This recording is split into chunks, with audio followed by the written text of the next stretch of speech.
A service of KIBMradio.com, the Internet's home for an all old-time radio.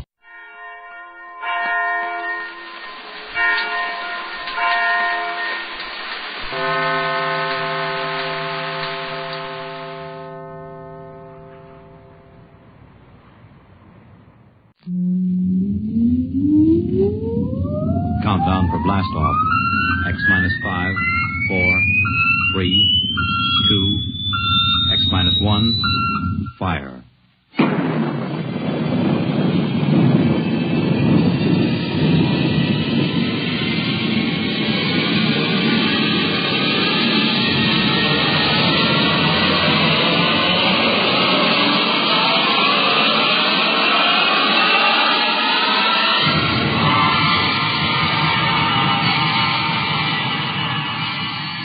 From the far horizons of the unknown come transcribed tales of new dimensions in time and space.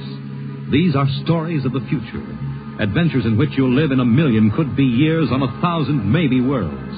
The National Broadcasting Company, in cooperation with Street and Smith, publishers of astounding science fiction, presents X minus 1.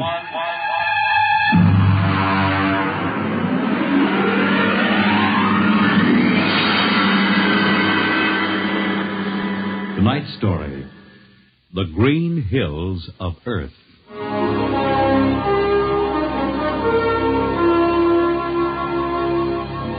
The men who pioneer the trade routes of the world, the sailors of the clipper ships, the whaling men, railroaders, black gangs on the tramp steamers, all have their own stories and song about dangers and struggles of their lives.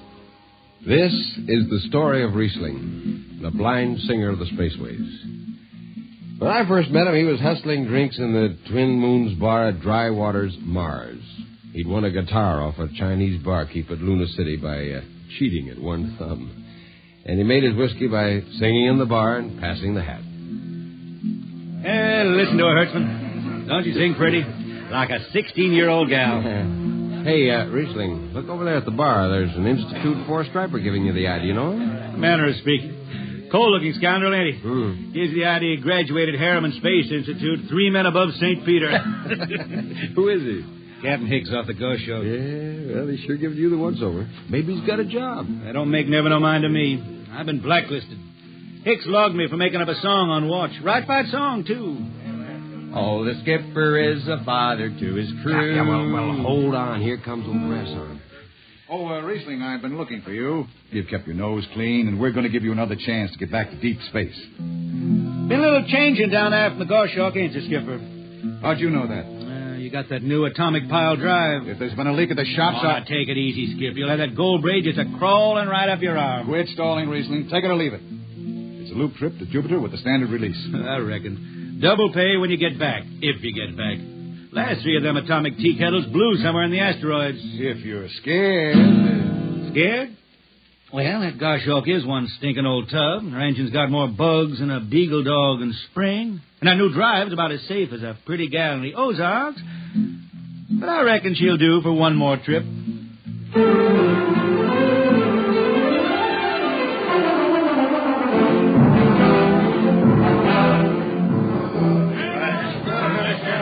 Welcome home, Riesling. Hi, Jimmy Leg. Meet my friend Hertzman. He can't hold his liquor no more than a sieve, poor boy. Riesling, you sober enough to sign the book? Drunk or sober, I make my mark. Stand aside.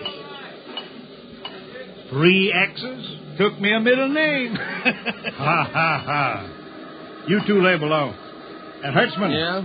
get him sobered up before the skipper makes rounds.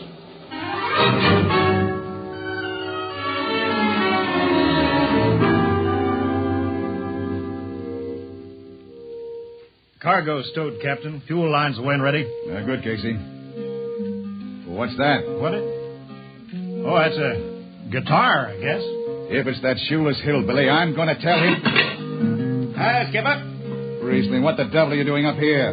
That number 2 jet ain't fit. Cadmium dampers are warped. Crooked like a turtle's back. Well, why tell me? Tell the chief engineer. I did. He says they'll hold. Well? He's wrong. Oh, he's wrong, eh? He's got a Harriman Institute degree in electronics and power. And some drunk space rat says he's wrong. Skipper, I was damping jets when that shirt-tail Tad wore pins for buttons. I got no time for your reasoning. Scratch your name off the book. No, don't get excited. Well, are you shipping or not? I reckon. Then get below. That's all. Casey, sound takeoff. Aye, sir. Come on, boys.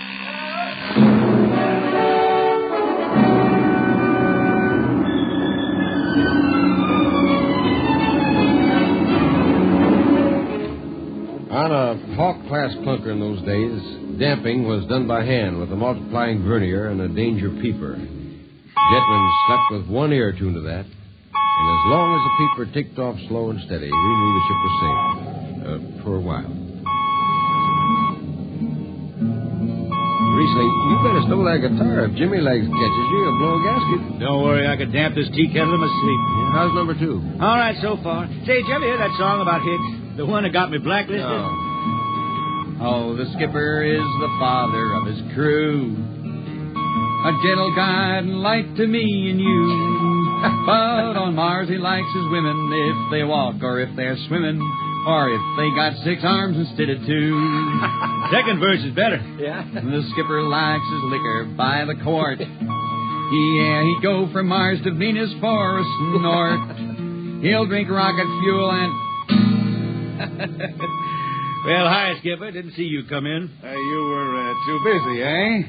Who's watching the gauge? I got an eye on it. Don't you fret none. Riesling, I'm going to fix it so you couldn't get a space berth on a rocket-powered pogo stick. You're loud. Report to Casey under arrest. I don't rightly think I will, Skipper. You what? You kind of forget, Skipper. According to Space Code, you can't remove a jetman till the end of the watch, right?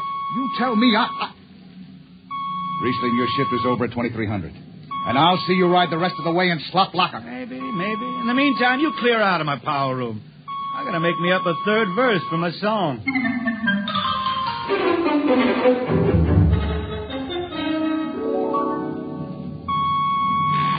Yeah, I got it.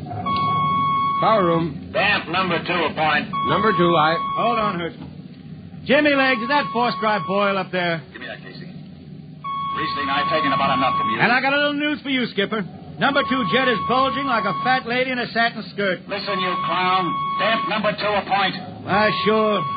Look out, Hertzman. I'll take it. You watch the gauge. Now. He's riding easy here. It's bucking a little. Riesling, hit the emergency! All right. She won't get it with that warp. There go the lights. Duck her! Duck! Riesling! Stay down behind the baffle. I gotta take a look. It's radio active. Look out. I've got to fish the hot stuff out of the tube. What's going on down there? Shut up, Jimmy Legs. I'm busy. She's tight now. What happened? Number 2 blew, you lunk-headed space rat. You all right? A little sunburn. Lights are gone. What's the matter with the emergency circuits? Riesling, Jimmy Legs, get some lights down here. It's dark. Get the emergency light on. But they're on, Riesling. They went on right after the blast. The lights are on. What are you talking about? Dark. Jimmy Legs! Jimmy Legs, turn on the lights. Turn on the lights.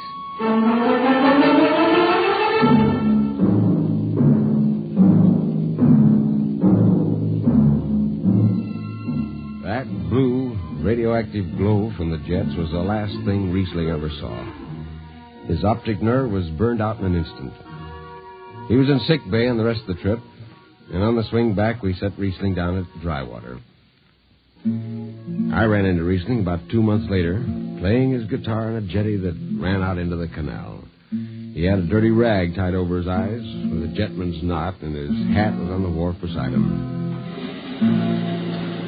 And when he finished, we walked out along the canal. Yeah, I'm doing right fine. Working saloons mostly. I've been thinking some funny songs, Hertzman. The words come out different than they used to. Come on along the canal with me. Sure. Here, take my arm. I know the way. That's another funny thing, Hertzman. I figure I know it better than other folks. Look back there, towards the city. What do you see? New factory buildings? You could smell them from here. I still remember them old Martian towers, old before Bible times on Earth. Thin and graceful like the fairy palaces my old grandma used to tell about down home in the hills. Yeah, they torn them down now, or else blocked them up with cinder blocks. Hertzman, When I stand out here in the canal, I can see it the way it used to be. The water ice blue with the stars shining up out of it. Way off there, the city with a tower sweeping up like a bird flying off a tree. I can see it. Now it's the dirtiest stinkhole in the system. Not to me. Listen, Hertzman. Bone tired the race that raised the towers, forgotten are their lords. Long gone the gods who shed the tears that lap these crystal shores. Slow beats the time-worn heart of Mars beneath this icy sky. The thin air whispers voicelessly that all who live must die. Look that up? I can't figure it myself. I never put words together like that before. I reckon it's just I got time now to study the words and shine them up in my head till they sing true. Why don't you go home, Riesling? Home? Earth. I've been thinking about that, Hertzman. When I was a young'un down in the Ozarks, I used to climb a big old oak tree my daddy had in the dooryard. You could see the hills for miles, green and cool. I've been thinking about that. Well, why don't you go back then? Someday, Hertzman, but I couldn't face those hills now. I couldn't stand to see black when I knew they was lying all around me, cool and green in the sun. I couldn't stand that. Yeah. Well, let's get back to town, Hertzman. I made $3.50 marching today, and I'm all set to drink it down before dawn. Come on.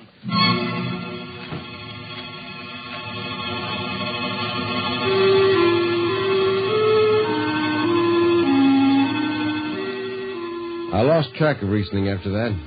I shipped out in a slow freight of the convict class for Luna, and he hitched a hike to Venusburg in an ore ship in the Triplanet run. So he beat around the system, Venusburg to Layport to Drywater to New Shanghai and back. Any space port was his home, and no skipper'd refused to lift the extra mass of Riesling and his guitar.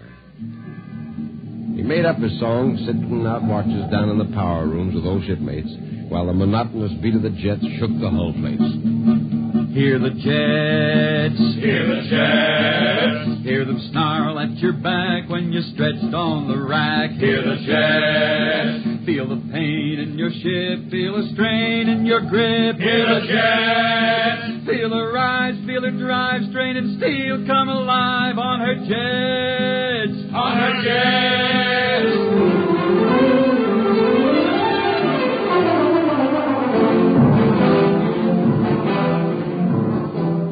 Little by little, his songs began to travel along with spaceways ahead of him. Raw spaceman songs. A different kind of song. Strange, sad songs, like the ones you find printed in the Centennial editions. Well, there's one called Dark Star Passing and Death Song of a Weed Coat. And then finally, The Green Hills of Earth. It grew for 20 years, that song. They say it started way back when Riesling was down in the labor camps in Venus singing for the indentured men. When when he hit Venus, he'd always head out to the backwoods to sing for them. First, if someone will kindly pass a bottle. Oh, it ain't much, Riesling. Here. It'll do. Oh, what is that stuff? Tequila. You can't make him good here on Venus. What do you use? Karak bush. It is different.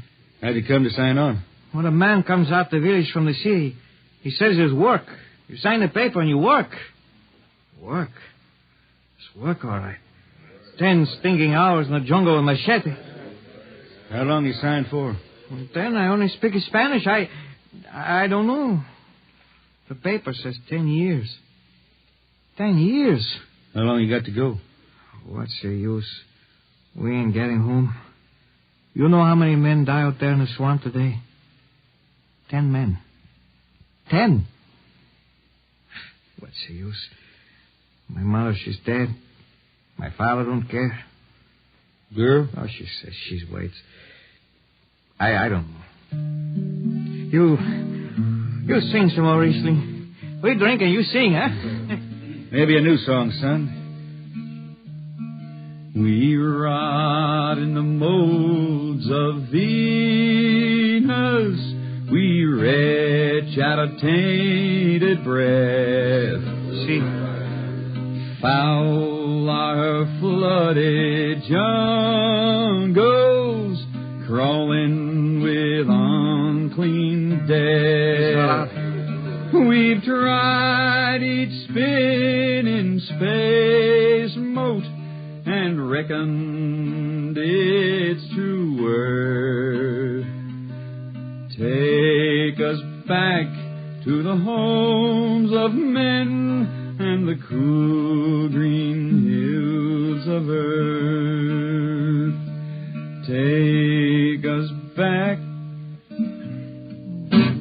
What's the matter? Finish the song, Riesling. I can't yet. It just don't come. I'll finish it when I go home. That's it. When I go home to the hills. Now pass that bottle. That dawn whistle don't blow for 4 hours.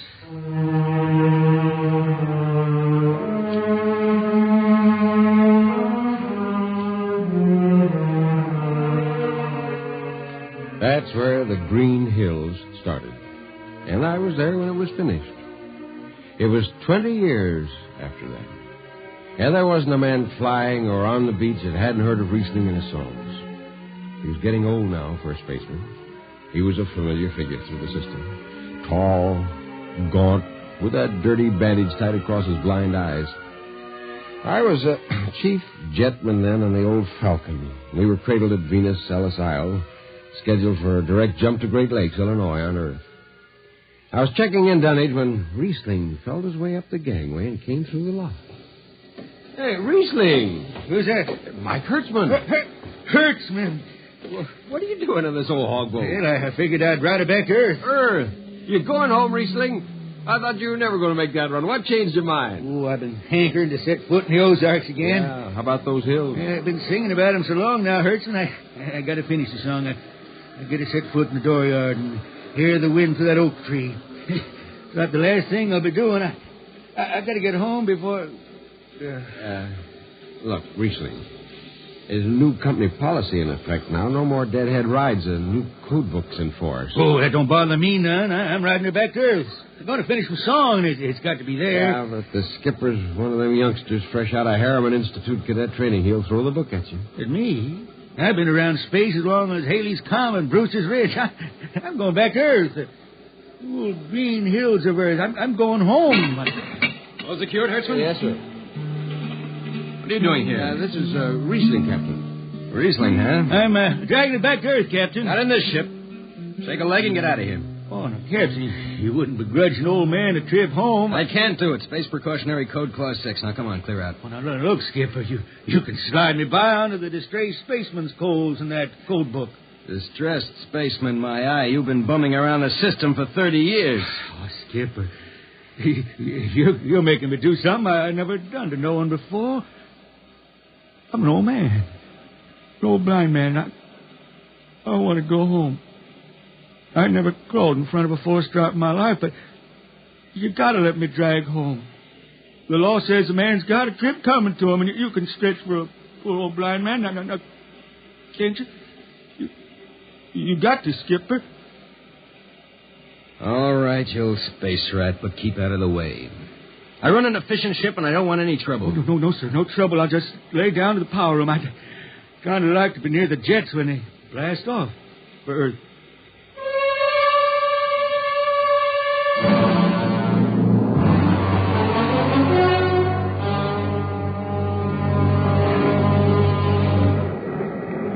Sit down, Riesling. Take a load up. Hey, thanks, Mac. Power room, fire 3. Aye, sir.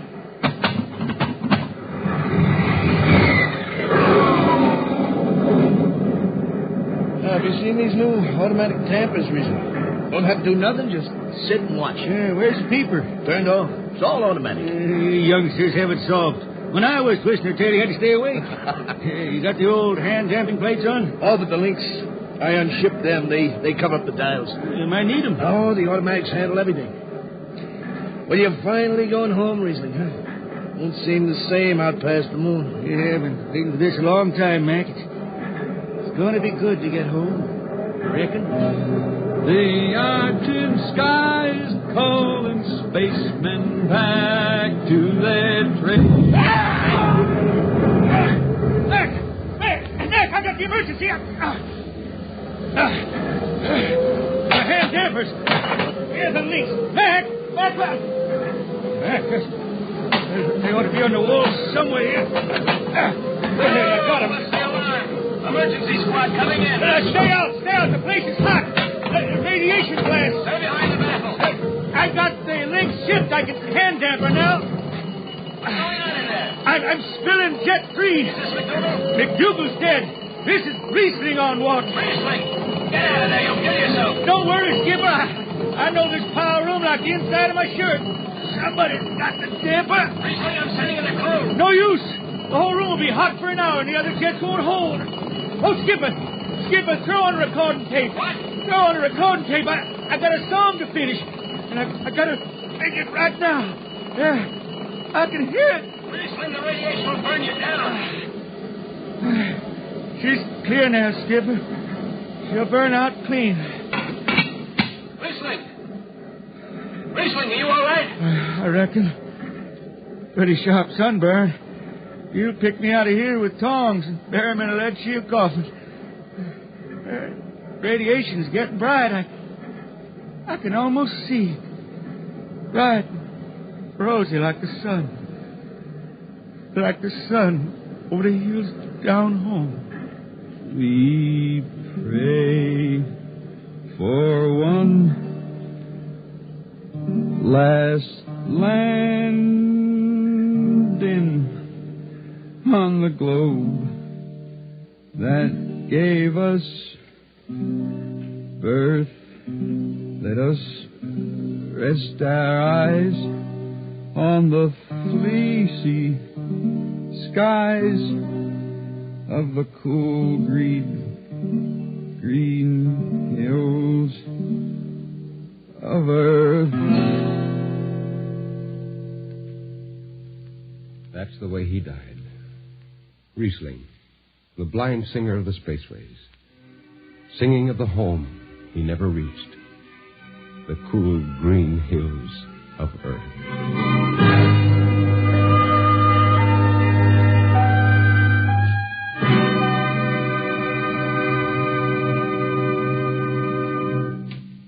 You have just heard X-1, transcribed by the National Broadcasting Company in cooperation with Street and Smith, publishers of astounding science fiction. Tonight's story, The Green Hills of Earth, written by Robert Heinlein and adapted for radio by Ernest Kenoy. Featured in the cast were Ken Williams as Riesling, Nelson Olmsted as Hertzman, Matt Crowley as Hicks, Wendell Holmes as Casey, Bill Griffiths as Rodriguez, Bill Lipton as the Skipper, and William Zuckert as McDougal. Original music for Riesling songs was written and sung by Tom Glazer. Your announcer, Fred Collins. X-1 was directed by Fred Way and is an NBC Radio Network production.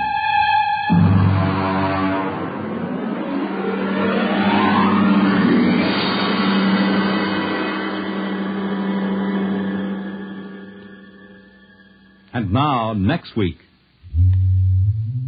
the strange story of Dr. Grimshaw's sanitarium and of a patient there who suddenly found himself involved in a game of cat and mouse. But the man had actually been reduced to the size of a mouse, while the cat remained full size. What happened then? You'll learn next week.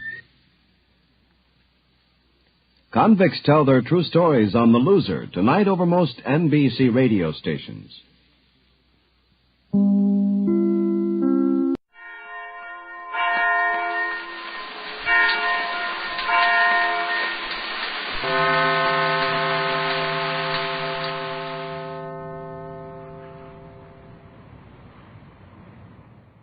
Years ago, Mrs. Patricia Gregory's yacht was wrecked in the South Seas. 14 years Mrs. Gregory has searched the world over in hopes she might find her little daughter Joan alive and well, though the world has always believed the child was lost in the shipwreck. Now the Gregory yacht, the Joan Gregory, is on the high seas, once more searching for little Joan. Captain Bradford is in charge of the cruise for Mrs. Gregory, and Jerry Hall, a young amateur radio operator from California, is with them. The yacht is 5 days out of Los Angeles, running through the South Seas. We find Mrs. Gregory, Captain Tex Bradford, and Jerry Hall in the chart room on the Joan Gregory. Gee, but it's great to be really in the South Seas with you, Mrs. Gregory. Now that Captain Bradford has quit being suspicious of me. You could hardly blame him, Jerry. We didn't know there was another radio in the country that would receive on that wavelength, much less transmit on it. Oh, forget it, son. I guess you'll do. I only hope we won't be disappointed. If we do locate this island, and if the little girl on it is... Oh, if she only could be my little Joan. Now, Patricia, don't get too worked up over this story. But this is the real thing. I know it is. Nobody would make up a story like that about your little girl. And look at the way those mysterious radio messages have kept coming in every day we've been at sea. I know, Jerry, but people have made up some wild tales to try and get some of my money.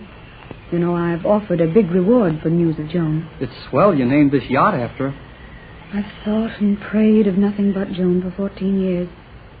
Now, I may be near her at last. Well, if there's any truth in this story, we'll soon know it. We're about 4,000 miles from Los Angeles. Are we getting close to the island? We're getting close to the spot on the chart where the old sailor said the island was, if that means anything. We've just got to find an island where he said it was. But the chart shows there isn't an island anybody could live on within 100 miles of the position the old man gave. Right, Jerry, and the chart is probably correct. We'll keep looking around. A lot of ocean in this vicinity. And if there is such an island... Tex, you do think there's a chance, don't you? Now, don't get your hopes up. There's always a chance of anything happening in the ocean. Come in. Come on in, Skipper. What's on your mind? Radio. What about the radio? Message. What about? Sailor. Let's have it quickly, Skipper. More news about the island? No. Come on, Skipper. Out with it. What about the old sailor? Dead. Dead? Dead? No more news, eh? Nope. That all there was to it? Yep. Then we know as much as the old sailor will ever be able to tell us about his magic island and the little girl on it. I'm afraid so, Mrs. Gregory. But if the old man told the truth about the position of the island, we can find it easy enough. That all, Skipper? Nope. Got something on your mind? Yep. Let's have it. Come. Me? You. I'll be with you in a minute, Skipper. We've got a little work to do on this chart now. Now. Important? Very. Okay, you and Jerry work on that chart, Pat. I've got to go up on the bridge with the skipper. Gee, Captain Bradford's sure a dandy fella, isn't he? I think so, Jerry. Uh-huh. I can see you do. Why, Jerry. Oh, I don't mind. It's all right with me. Well, thank you, Jerry. Oh, that's all right. Say, there's something I don't quite understand about this boat of yours. Oh, yes?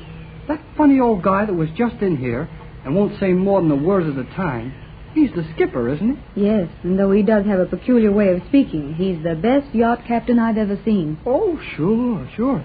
Anybody can see he knows his business on the water. But what I mean is, well, you call him skipper and Captain Bradford captain. Now, all the boats I ever heard of, there was only one skipper, and he was the captain. Or only one captain, and he was the skipper. Or only one... Oh, now I'm all mixed up. That's easy, Jerry. The skipper, Captain John Craig, is captain of my yacht. Captain Bradford's title is from the Army, and he acts as master and owner's representative when we're aboard the Joan Gregory. Anything else you'd like to know about me? Well, gee, I don't mean to be rude, Mrs. Gregory, but you made me tell you all about myself, and you even had my dad come down to the dock and asked him a lot of questions. So we did, Jerry. You must remember that you came to my house at midnight, a stranger. And surely you understand that in a case like this, we couldn't take any chances with you. Well, I'm taking chances with you. I never thought of it just that way, but perhaps you are, Jerry. Very well. Cross-examine. Swell. Your house was a funny place, with a front door that took flashlight pictures of a fellow when he opened it. I have a great many valuable things in my home. Well, that part's all right. But how about the shortwave radio in your automobile? You know, it's against the law to have a shortwave set in your car, unless you're working for the government. Say, are you a G-man? No, I mean a G-lady? I'm afraid I can't answer that, Jerry. At least not until we know you a little better. In the meantime, you can safely look to Captain Bradford for all your orders. I'm glad to get that much of it straightened out anyhow. And now that you're satisfied as to my officers, we'd better study this chart as Tex told us to. Oh, may I ask you just one more thing about your little girl? Of course. Well, nobody knows exactly what she looks like now. But I've been thinking about that picture you showed me of yourself. You know, taken when you were about the same age Joan is now. Don't you think she would most likely look like that picture? Why, I suppose she might. Why do you ask? Well, to tell you the truth, Mrs. Gregory, I've been hoping she would look exactly like that picture. Uh-huh. Then if she'll only grow up to be as pretty as you are now, well, it's kind of nice for a fella to know what his girl is going to look like when she gets older. Jerry, you're way ahead of yourself, I'm afraid. Why, you're just 16 now, and Joan would be barely 15. Well, 16's pretty old. I guess I know what I want. And when we find Joan, well, you see, I'll show you. Jerry, you do help me a lot. I've been rather hopeless and doubtful about it all. You seem to be just taking it for granted that we're really going to find my little girl. I've got a hunch. And when I get a hunch, everything's going to come out slick. Oh, Tex. What did the skipper say? What's wrong? The storm getting worse? Sounded like it when you opened that door. But the boat isn't rolling any more than it was. Well, Tex, what is it? You look so... Has something happened? I don't think so yet. But if it hasn't happened, something is going to happen. What? The skipper took me up forward and showed me, well, things I'd never seen before. Is the storm going to be a bad one? Oh, that wouldn't make Tex act like this, Jerry. He's been through a lot of storms. But this is different. This is one storm we can't go through. What? What do you mean, sir? Just what I said, son. And if it doesn't make sense to you, then we're in the same boat. Tell us what it is, Tex. Jerry and I aren't afraid. What's going on? I've been standing up there on the bridge with the skipper for 10 minutes. The bow of this boat has been right up against what I'd call a heavy bank of fog, and there we stay. Is the wind so high we can't make any headway? Did you ever see a bank of fog stand? Stand perfectly still in that kind of a wind? Tex, what are you getting at? A fog bank standing still in a gale. And the boat doesn't make any way? No, you might as well come on deck, both of you. Then you won't think it's just me that's crazy. Come on.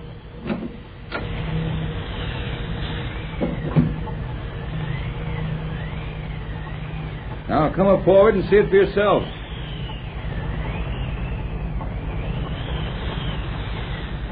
Golly whiskers! That's some squall, all right. And we're running right smack into the center of it. I've seen lots of these. Let the skipper make everything fast, and we'll go below and ride it out. You've never seen one of these. We've been right here with the prow of this craft hard against that fog bank for the last half an hour. And the engines are full speed ahead. You mean that fog is holding us here just like a brick wall? Why, that's impossible. I guess if the storm was hard enough, we'd almost stand still. We might, Jerry, but that isn't it. Even if that could be the case, wouldn't this fog move a little? Wouldn't the roll of the boat change? And look around you. Wouldn't the storm be going someplace? Golly gee, you're right, Captain. Look, Mrs. Gregory, the ocean is as smooth as if it had oil on it, everywhere except right in front of us. And the sky is clear. There is something funny about this. What can it mean, Tex? I never heard of anything like this before. It's weird, uncanny. Just a smooth mountain of fog ahead, dead ahead. We're on the edge of a roaring storm, and yet we can't be, for all's clear around us. The motors are nearly tearing the boat to pieces, yet we don't move. What is it, Tex? What is it? Now, don't get excited, Mrs. Gregory.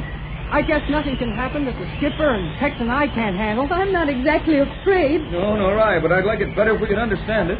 Will you let me try something, Captain? I've got an idea. That's one more idea than I've got. Go to it, son. Well, signal the engine room for full speed astern, and let's see what happens.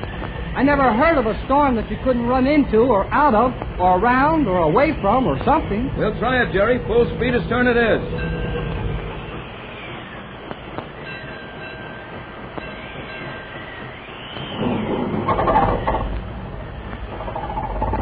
Now they're coming. It's pulling hard astern now. But we don't move. The yacht acts as if she was tied up by the bow. We don't move, Tex. We don't move. Steady, Pat. Don't go to pieces. Well, Jerry? That didn't do any good, did it? I give up. There must be something to do. This can't be real. Gee, that's funny. The storm stopped. And the engines have stopped. Everything has stopped. Why, there isn't a sound. That fog is standing perfectly still and straight, like a gray cement wall. Only a little tiny piece of fog floating off into the still air. This is getting kind of spooky, isn't it? There's something mighty wrong here. I don't like it. But what can we do? Yes, Skipper, what is it now? Stopped. What stopped? Everything. Generators? And everything in the engine room? Everything. I'll get on the radio and see what I can raise. Stopped. Well, we can run it from the batteries. Dead. Battery's dead, eh? And every instrument on board is stopped. You stay here and stand watch, Skipper. Hold the crew ready. I've got an idea. Come back in the chart room, Pat. You too, Jerry. All right.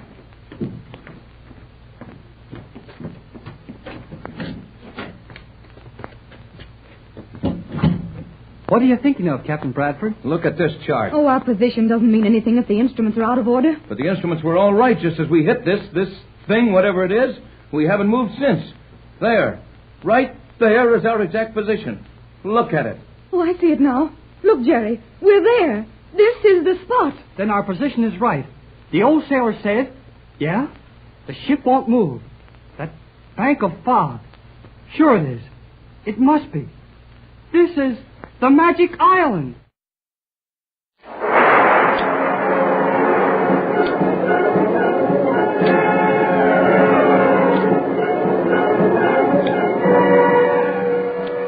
Presenting the amazing interplanetary adventures of Flash Gordon.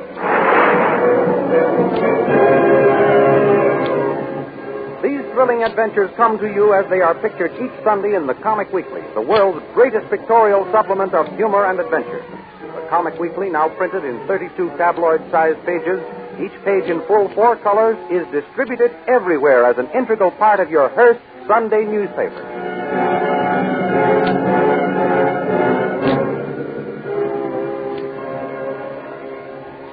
For the benefit of those who may not have heard the earlier episodes, here is the story to date. Flash Gordon, internationally famous American athlete, his beautiful American sweetheart, Dale Arden, and Dr. Zarkov, a great scientist, left the Earth on a rocket ship. They crashed on the planet Mongo and were captured by Ming the Merciless, the cruel emperor of Mongo, who commanded Dale Arden to marry him and ordered that Flash be killed. But Flash escaped through the help of Emperor Ming's beautiful daughter Aura, who fell deeply in love with him and proposed marriage. This Flash refused, saying he loved Dale Arden. Flash then met Thune, the powerful, huge, bearded prince of the Lion Men, and Prince Baron, a former member of Emperor Ming's court. Joined by Dr. Zarkov, these 4 friends plotted to overthrow the government of Emperor Ming and rescue Dale Arden. They were almost successful, but at the last moment, with victory practically within their grasp, were recaptured by Emperor Ming's soldiers, and the 4 friends, together with Dale Arden, were condemned to a fate far worse than death. Securely bound, they were placed on a gyro ship and sent as slaves to the prison city of Hawkmen. Now we continue the story. The prison ship carrying our friends roars through the stratosphere on the way to the prison city of the Hawkmen. In a cell room, Flash and Prince Thune work feverishly on each other's bonds. Can you get the knot untied, Prince Thune? It is almost loosened, Flash. Just another twist. There. Thou art free. Thanks.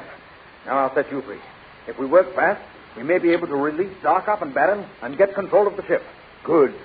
As soon as thou canst loose my bonds, I will help thee capture the guard and take his keys when he makes his rounds. There. There's the ropes undone. Hark. I hear the guard approaching. Put your hands behind your back like this and lie still until he bends over to give us food. Then we'll overpower him.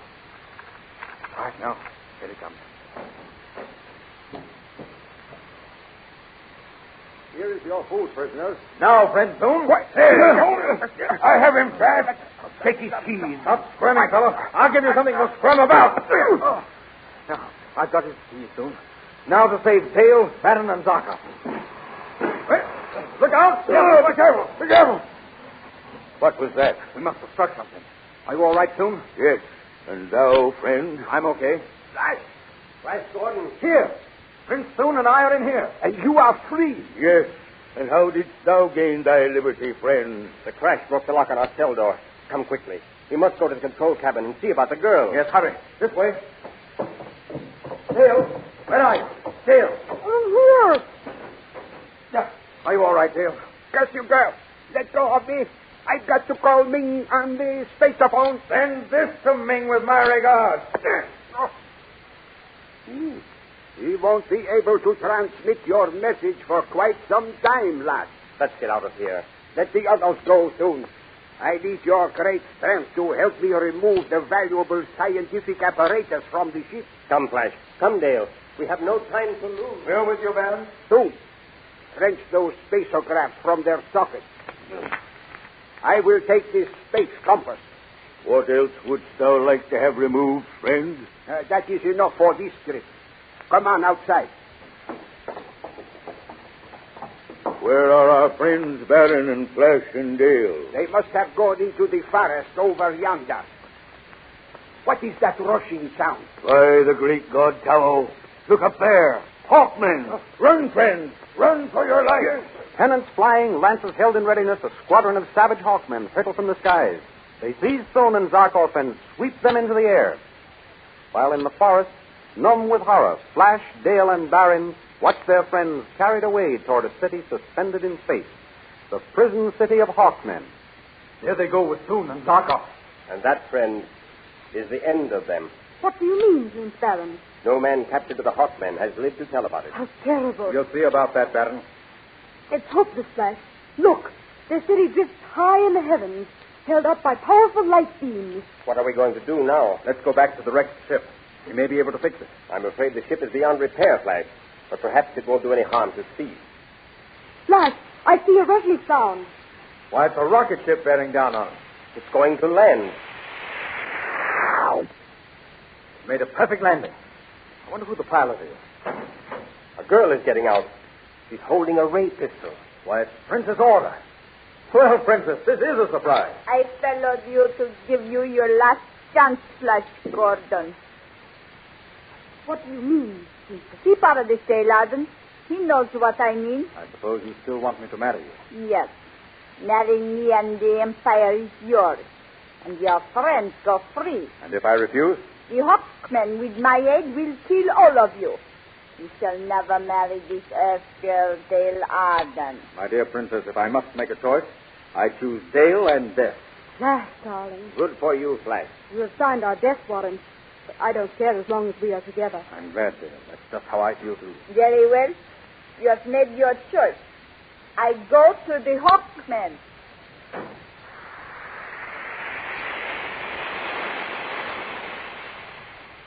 Well, there goes the haughty beauty. In an hour, every Hawkman in Mungo will be after us.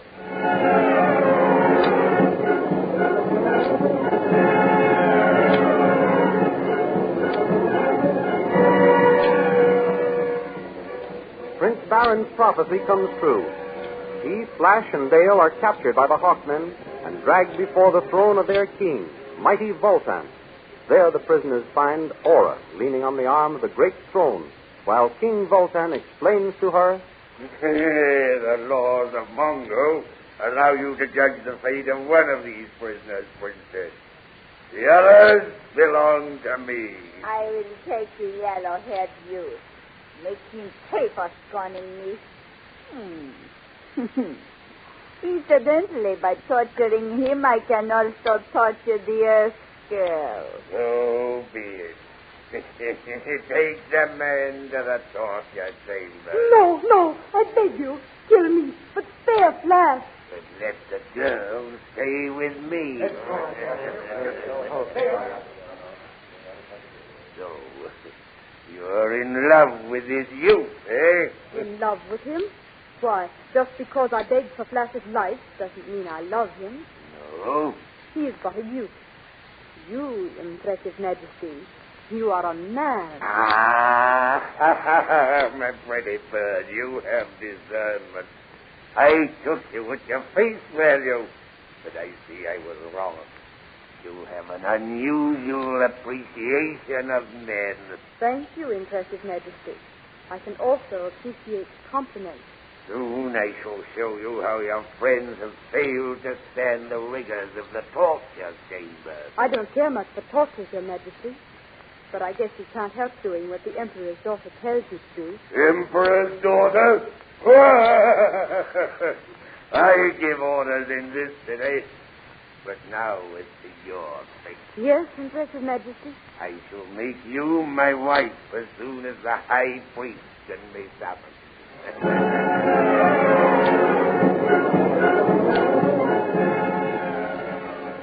In the meantime, down in the torture chambers, Flash and his friends have been put to work stoking the great atom furnaces of the Hawkmen. Driven nearly mad by the terrible heat and the anxiety of wondering what is happening to Dale, Flash is all for rebelling. He throws a shovel full of flaming radium at a guard. The captain of the guard reaches for the switch, which will electrocute Flash by passing the current through a wire fastened to his leg iron. But Dr. Zarkov rushes up and pleads, Do not kill him, Captain. He is but an impetuous youth. We will make him work. Then see that he does. If he starts any more trouble, he shall die. Thank you, Captain. Get back to work, the rest of you slaves. Thanks, Dr. Zarkov, but I'd just as soon die. Dale's lost him. Patience, Flash. Zarkov and I have a plan. Come over here, behind this lead wall. What are you going to do, Baron? I shall keep watch for the guard. Get to work, Zarkov. Quickly, here, lad. Break these wires off your manacles and wrap them around your shovel. All right. There. Now what are you going to do? You heard what the captain said. If you start any more trouble, he will electrocute you. When I give you a signal, jump up and throw your shovel into that radium bin over there. And get myself killed for it? I promise you, you will not die. Do as I tell you. All right. Now? Is the coast clear, Barry? No one is looking this way. Now, Flash. Come on, men. Follow me. Better death than slavery. Mutiny. Then die like a rat. Here goes the switch.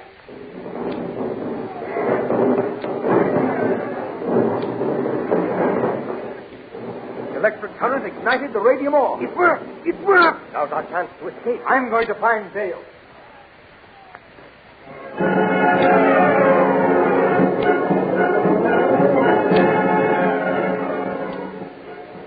Back in the sumptuous quarters of Voltan, king of the Hawkmen, he and Dale are awaiting the arrival of the High Priest to perform the marriage ceremony. Well, my pretty little bird, soon you'll be the bride of Voltan the Mighty. But suppose you give me a little kiss while we're waiting for the High Priest, eh? Come here. Oh, no. Don't touch me. What? You repulse me, Earth girl? Come here. Keep away from me, you fat fool. Flash, darling. Take your hands off her, Bolton.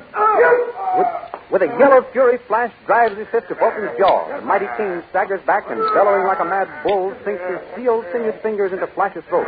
His left hand reaches for his dagger. Flash, look out for his dagger. A smashing left and a crushing right hand uppercut that would have killed an ordinary man knocks Voltan into unconsciousness. That settles that out. Dale, did he hurt you? No. Oh, my darling. I feel so safe in your arms. They're so strong, yet so tender. These arms were meant to hold you and protect you. By heaven, they will, as long as I have life. My dear. Oh, where are Baron and Zarkov and Thune? Zarkov and Baron are working on some scientific gadget. Thune and I separated looking for you. Come, we'll join him. Did you kill Voltan? I don't know. There's no time to waste finding out. Which way do we go from here? Look. Soldiers. Coming this way. Turn to the right, Dale, down that other passage. More soldiers. Flash, we're trapped. Back to Volton's quarters, Dale. We can bar the door and hold them off while we arrange to escape by the window. There. We're back in Volton's quarters and we've escaped the soldiers. Now. No, the firing squad. Volton! Why, you... Stay where you are. I have this ray pistol trained on you. The slightest move and both of you will be blown to dust. Don't hurt the girl. I surrender. What's that? Light! Light! Who turned off the light? Flash, the floor is tipping off. Don't worry, Dale. I'll save you.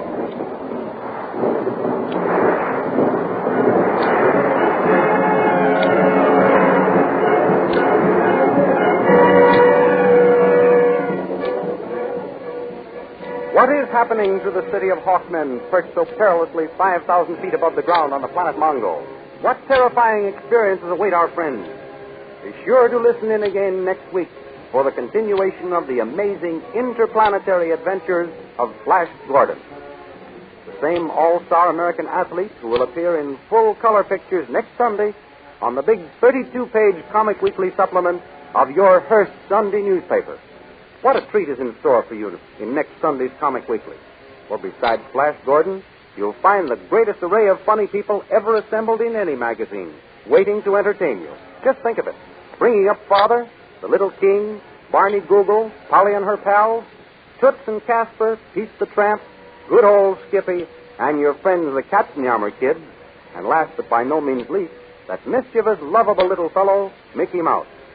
Yes, they'll all be there, besides Ace Drummond, Radio Patrol, Jungle Jim, Red Barry, and all your other favorites.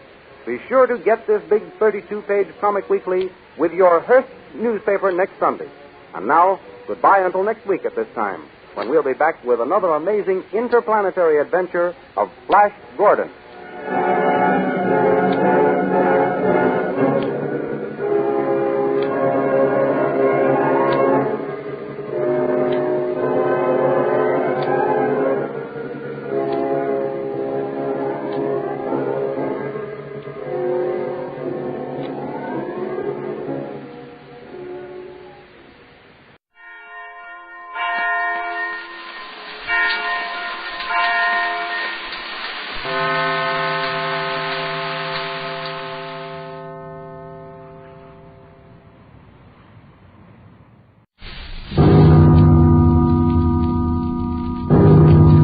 Escape to Nights of Paris of 500 years ago.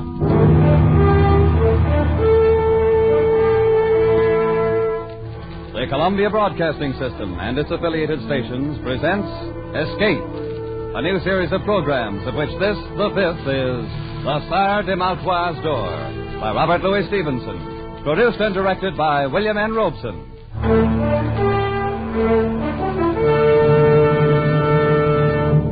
The pen of Robert Louis Stevenson has been an avenue of escape for 3 generations. Our grandparents thrilled to the macabre metamorphosis of Dr. Jekyll, just as we will never forget the nursery menace called Long John Silver. Tonight we escape with Robert Louis Stevenson down another avenue, which leads to Paris in 1429, and the amazing adventure of the Sire de Maltroits Door.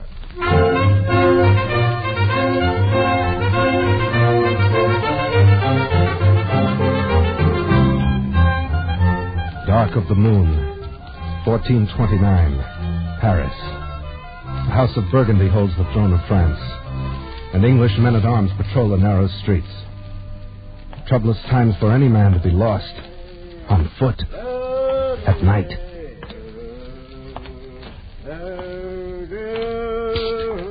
You there! Over here, by the wall. What's this? Now the shadows themselves are speaking. I'm no shadow. A real-life human being. I've managed to get myself lost in these confounded alleys. Can you tell me where I am? Well, now, a fine young cavalier, no less. And he's lost. I'm trying to find the Beau-Saint Inn.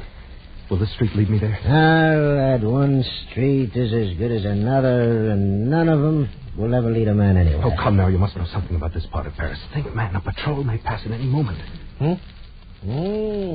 You're wanted, then. I have a safe conduct pass from the captain of the garrison. Safe conduct, he says. To find what a good that'll do you here in the dark of the night. Well, you're certainly not helping my chances any. No, lad. The only safe conduct you have is that sword swinging at your side. Wait, quiet. A patrol. They're coming this way. I'm inclined to think you're right. I've got to run for it. Tell them nothing. When I should tell what to whom? Wait, halt! Someone's there. Speak up. Who are you? Speak up, is it? And you a blundering pack of two-day grenadiers that walk like a herd of cattle, such as me? Speak up. That served with the mad Prince Charlie himself. May he rest in peace. An old campaigner, eh? Where you from, soldier? Fontainebleau, from a smarter outfit in bivouac than the likes of you in quarters. A bit in the scups, men. Seen anybody about, old-timer? Naught but shadows and tankards of ale.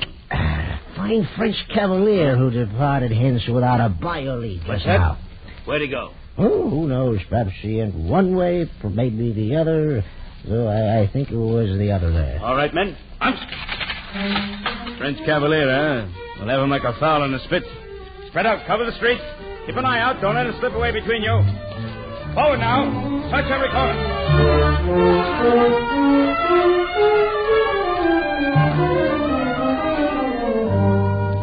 Oh, the fool. The drunken fool. I'm for it now, all right. This cross street. There's a bare chance they'll pass it by. If I can only get through here. No. Oh, no. It's a dead end, unless this leads... No, it's only the door to a house. Caught like a rat in a trap. All right. If it's so written, then so be it. With a bit of luck, there'll be 2 or 3 go with me. Huh? The door. It's unlocked. I can push it open.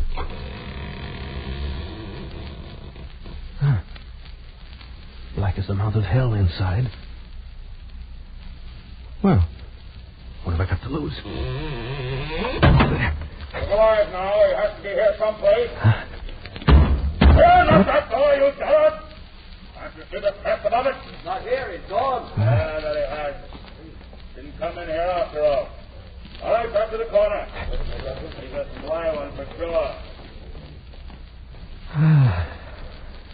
That was close. Too close. Now to get out of here and no one in the house will ever be the wiser. Huh? What's this? The door's locked. What's a trap? But why? Why would such a thing be done?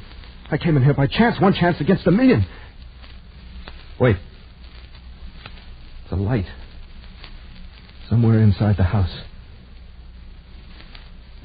Well, by all rights, I should be dead at this moment. So...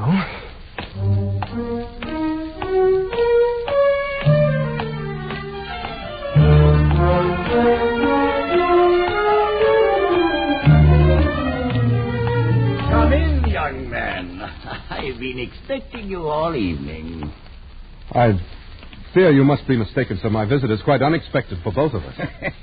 That's good. That's very good. For the both of us, you say. Well, no matter. You're here. That's the main point. Take a seat, my boy. Put yourself at ease. We'll arrange our little affairs presently. There seems to be some misunderstanding. You see, your door was standing... Oh, the door. That was a little piece of ingenuity. Don't you agree? So you must know that I had no intention of intruding without an invitation. Without an invitation, is it? Well, we old people are used to such reluctance. When it touches our honor, we cast about until we find some way of overcoming it. And so, my boy, invitation or not, you are, believe me, most welcome. I hope you'll pardon my saying it, but I haven't the slightest idea what you're talking about. Oh, so that's it. Dead to rights, but still pretending, eh? You're a clever rogue. Sir, Right. my name is Denis de Beaulieu. I am not a guest in your house by my own choice, and I am not accustomed to being... Nor is the house of Maltroits accustomed to certain things, of which you well know. Maltroits? I should have expected better treatment at the hands of one of the most honored families of France.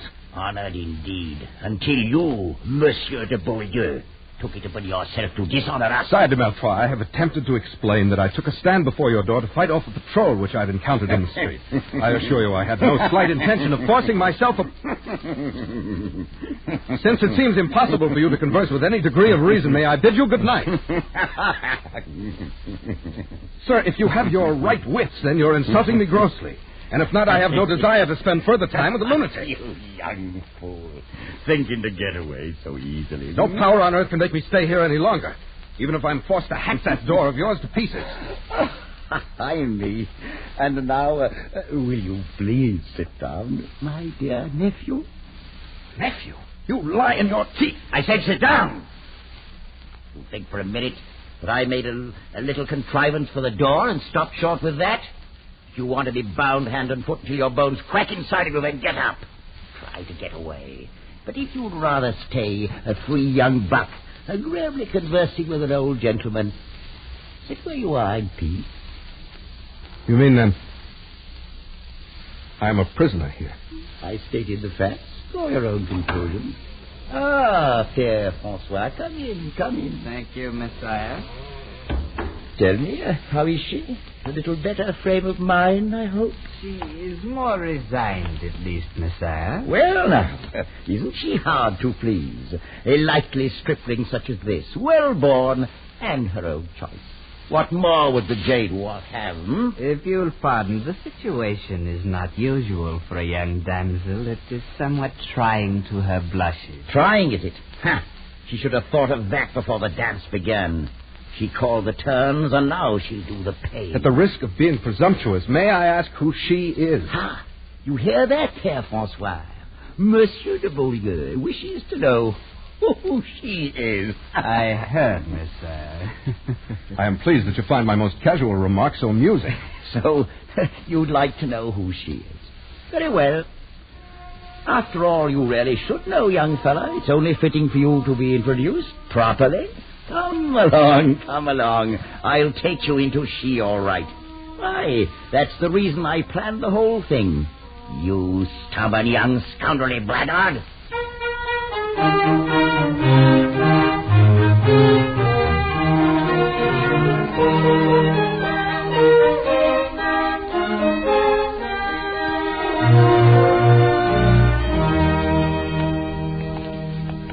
Come along, my boy. Right through this door. After you, sir, if you don't mind. Oh, no. It's not that kind of a trap. Here we are. How are you, my dear? Oh, please, Uncle. Please, there's some pity on me. Pity? But I do a great deal more than you've shown for the name of Maltroits. Come now, up off your knees and look at the friend I brought you. It's good to be devout, but it is also necessary to be polite. I have no understanding how you can be so vicious. Oh, that's very unkind. And now, Monsieur de Beaulieu, since we've decided to keep up this farce, allow me to present my niece, Blanche de Maltroits. For such an inhuman thing, surely heaven itself. He's not the man. My uncle, this is not the man. Expected you to say as much, my dear. Is it so unfortunate you couldn't remember his name? It's true. I swear by the Blessed Virgin, I do not know this man. Never laid eyes on him before. Please do tell him. Tell him we've never seen each other before. For myself, at any rate, I've never had that pleasure. Sire, I've not met your lovely niece before this moment. Oh, now isn't that too bad? But it's never too late to begin. Quite often these impromptu marriages turn out very well in the end. Marriage? Sire de Maltroits, would you please be kind enough to explain what you mean? Aha, now, surely you've heard of the custom of marriage. It's quite widely practiced. At least, sir, I've never heard before of such a maniac as I perceive you to be. And I've no intention of marrying anyone. Then may I ask what were your intentions, my boy? Oh, well, no matter now. Père Francois is looking forward to performing the nuptial rites. Oh, he's quite properly ordained, you know. So, shall we say, in 2 hours? Meanwhile, I suggest you become better acquainted. Wait. Uncle, you can't be in earnest. I swear to you I'll kill myself before I'll be forced on this young man. Forced? Now, come now, my dear Blanche. Is it possible that you think I'm lying? That you still believe this is the man? Frankly, I do. Well, then you're wrong. I refuse utterly even to consider... Enough, my dear. You took it upon yourself to dishonor the name of our family. You forfeited all right whatsoever to question my designs. I consider it a duty to see that you're married with as little delay as possible. Out of the goodness of my heart, I've attempted to find the man of your choice. And I believe I've done so. But if not, then I care not one jackstraw. Is that perfectly clear? It's clear, sir, that you're a madman. Perhaps, my dear nephew. I'm not your nephew, nor will I be. I'd sooner die 1,000 times. Oh, such a fury against the inevitable. But at any rate, you have 2 hours to compose your differences. Père Francois, bring the clock. Very well, Messiah. Thank you. Place it there. This, Monsieur de Beaulieu, is another of my little contrivances, and one that is hardly less ingenious than my door. Sire, your accomplishments are of no interest to me whatsoever. Oh, I think you'll find this one most interesting. You will notice that the upper container is filled with water. In exactly 2 hours, all of the water will have dripped into the lower vessel, and at that time, I shall return. Remove the plug, Père Francois. Clever, isn't it? Well, genius is so rarely appreciated. And now I'm quite sure you'd sooner carry on your interview without an audience.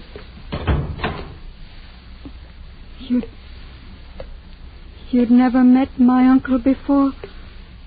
He didn't arrange this with you? I've never laid eyes on him. And certainly nothing was arranged with me, else I wouldn't be here. Oh, then you're as much an unfortunate victim as myself. But you at least must be more aware of the circumstances. I can understand none of this. It's not an easy thing for a girl to tell. Whatever you may think of me now, I fear you shall think the worse when I've finished. Words are but words. But your manner encourages respect. Thank you, monsieur. I've lived all my life with my uncle, and I've not been happy. 3 months ago, a young captain of the guard began to stand near me in the church. Oh, you must understand.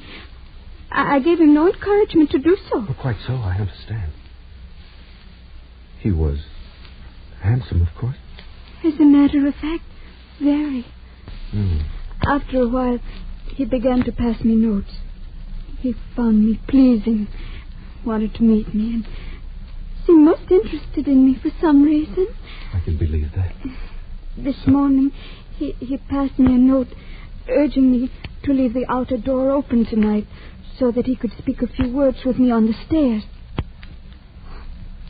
Oh, this is most difficult for me to tell, monsieur. I'm sure he meant no harm. I've no idea how my uncle came to suspect. Sometimes his shrewdness becomes almost diabolical. After church, he took that note from my hand, read it, gave it back to me. I've been kept in my room all day, knowing nothing of what he might be planning. So that's it. By pure accident, I've blundered into a trap set for someone else. Had my uncle brought the captain himself, the thing still would have been confusing. How should I know that he may not have been trifling with me all along? But to be forced into a situation with you, a perfect stranger... Your regard for me is quite clear, mademoiselle. I regret appearing as a disappointment to you. I believe you said he was very handsome? If that were all. There's more? I mean, monsieur, that you yourself are quite handsome. But it's so... Oh, no, it's really no use. Well, please understand me. I'm not urging you in any way. Urging, monsieur? I'm accustomed to meeting young ladies upon occasion who are quite ready to accept me as something besides a convenient substitute for some handsome captain of the guard. I've no doubt of it, monsieur. And to correct a mistaken impression you seem to have, I'm well aware that you're doing no urging. And were you to do so, I should neither listen to nor give it any consideration whatsoever. It's well that we both understand one another. Quite so. And that being the case, Mademoiselle de Maltroits, I wonder if you'll be good enough to conduct me to your uncle. With the greatest of pleasure, monsieur. I've no doubt but what this little matter can be settled very quickly, and with as much honor as possible to everybody concerned.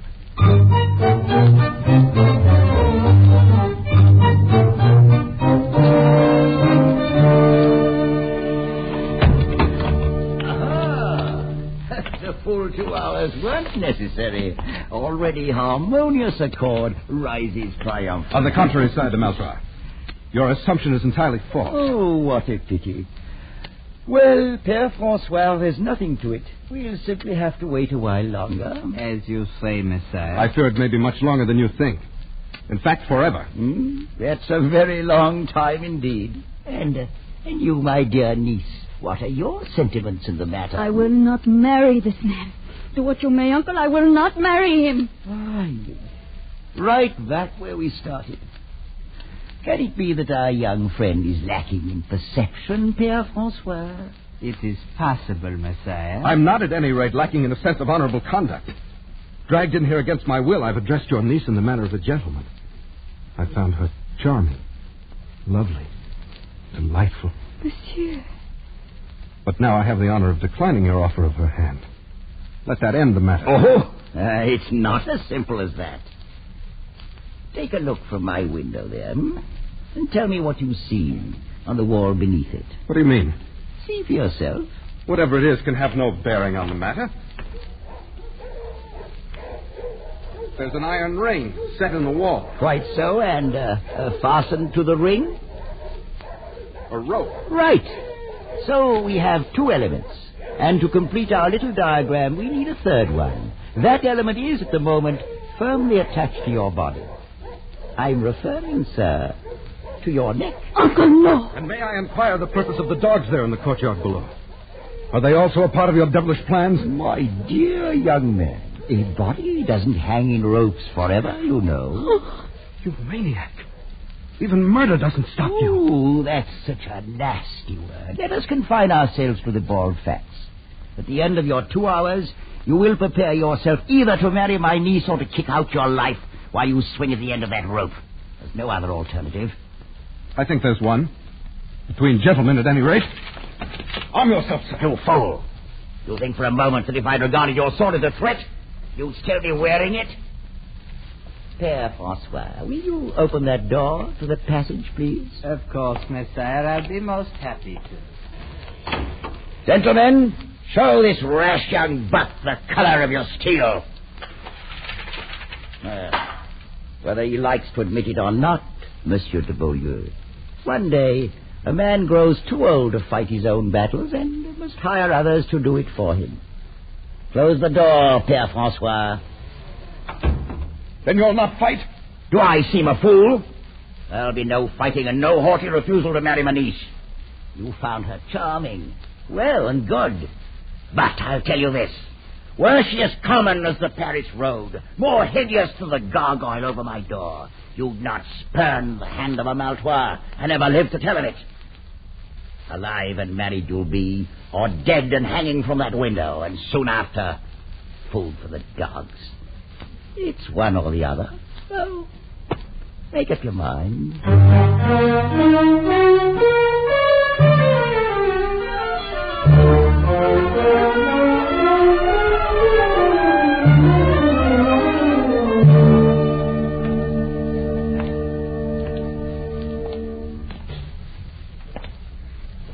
Please, Monsieur de Beaulieu, why do you not sit down? Your concern is most gratifying, mademoiselle. Since I have such a short time to live, I doubt that I'll grow very tired. If the time be short, then why do we waste it in formal speech? As you will. Listen to it. Drip, drip, drip. That devilish clock, like an artery opened and life's blood itself dripping away. Well, I've sat here and thought until my whole mind's in a great whirl. Please, you really shouldn't trouble yourself so much. I can't bear to have you slain for my sake. Monsieur de Beaulieu, I will marry you gladly. You must think, then, that I stand very much in fear of death. Oh, no. I've had reason to see that you're no coward. I've asked for no pity. If the thing has to be, then that's the end of it. Oh, sir, you misunderstood me. Why, the great nobility with which you faced my uncle should have removed all question about your bravery had such doubts existed. That is most kind of you to say so.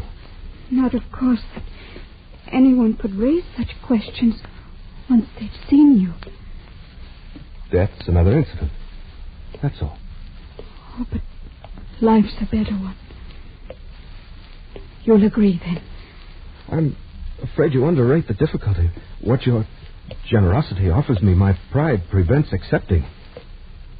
In this moment of noble feeling toward me, aren't you forgetting what you already owe to someone else? Monsieur,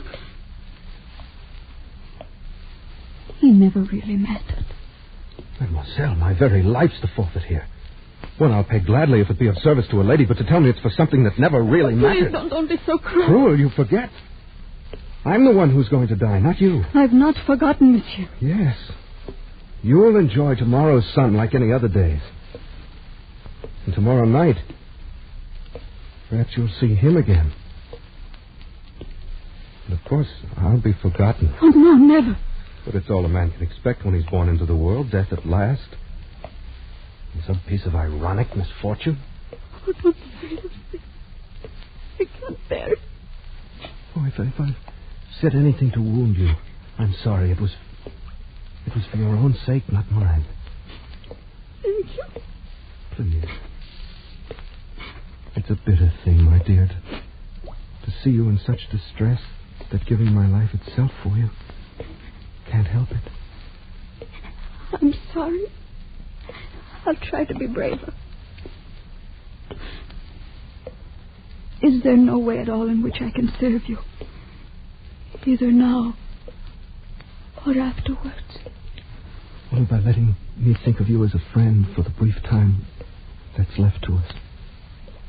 By forgetting for the moment that I'm an awkward intruder thrown here by circumstance. That's all. And afterwards? What does it matter? The closer you come to it, the clearer you see that death's no more than a dark and dusty corner where a man climbs into his tomb and shuts the door after him. Oh, monsieur. I've only a few friends now.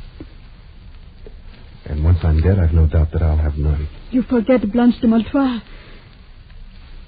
You're very sweet. Any young man in France would be glad to trade places with me and die for you. You value the small service I do you far beyond its worth. I'll not have you thinking so meanly of yourself. Look at me. Would you say that I am beautiful? I think the most beautiful girl I've ever seen. I'm glad of that. Tell me, is there a man in France who can say he's been asked in marriage by a beautiful maiden, asked from her own lips, and refused her to her face? Oh, no. I know you're a man and half despise such a triumph. But any woman knows more of what's precious in love. But remember, you asked me out of the pity of your heart, not for love. Are you so sure of that? Must I bear my very soul like a merchant showcase? You're very good. As good as you're beautiful. I'll not forget it for the time that's left me. Very well. I, too, have a pride of my own. If you turn back now from your word, I'd no more marry you than I would any stranger off the street. It's a small love that shies at a little pride. The dawn's starting to break. Yes. My uncle and his men will come here any moment. What shall we say to him? Anything you will.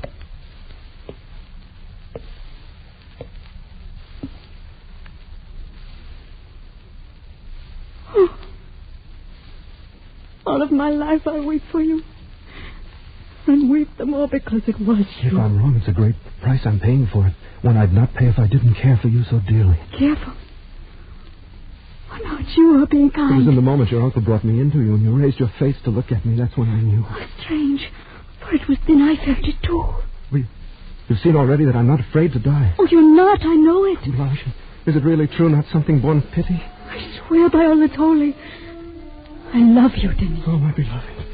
And I can tell you now that I love you, too. Even after all you've heard. I can remember none of it. The captain's No name. matter.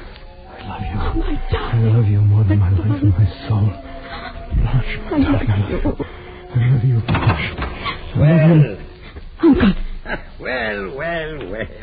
It's most gratifying to see this little matter settle in such a congenial fashion.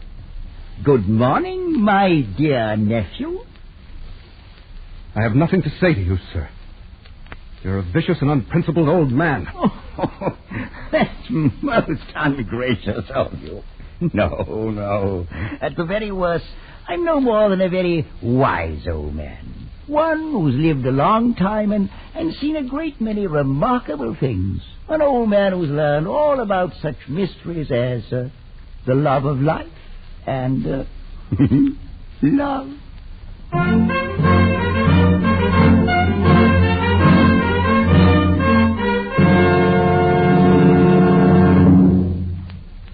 Sire de Maltroits Door by Robert Louis Stevenson was adapted for radio by Les Crutchfield and produced and directed by William N. Robeson, with Elliot Lewis as Denis, Peggy Weber as Blanche, and Ramsey Hill as the Sire de Maltroits. The special musical score was conceived and conducted by Cy Fewer.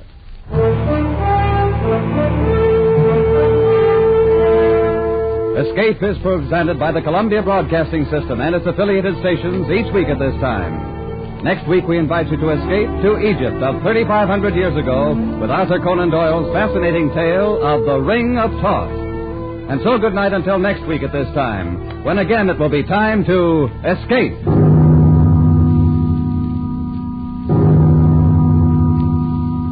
This is CBS, the Columbia Broadcasting System.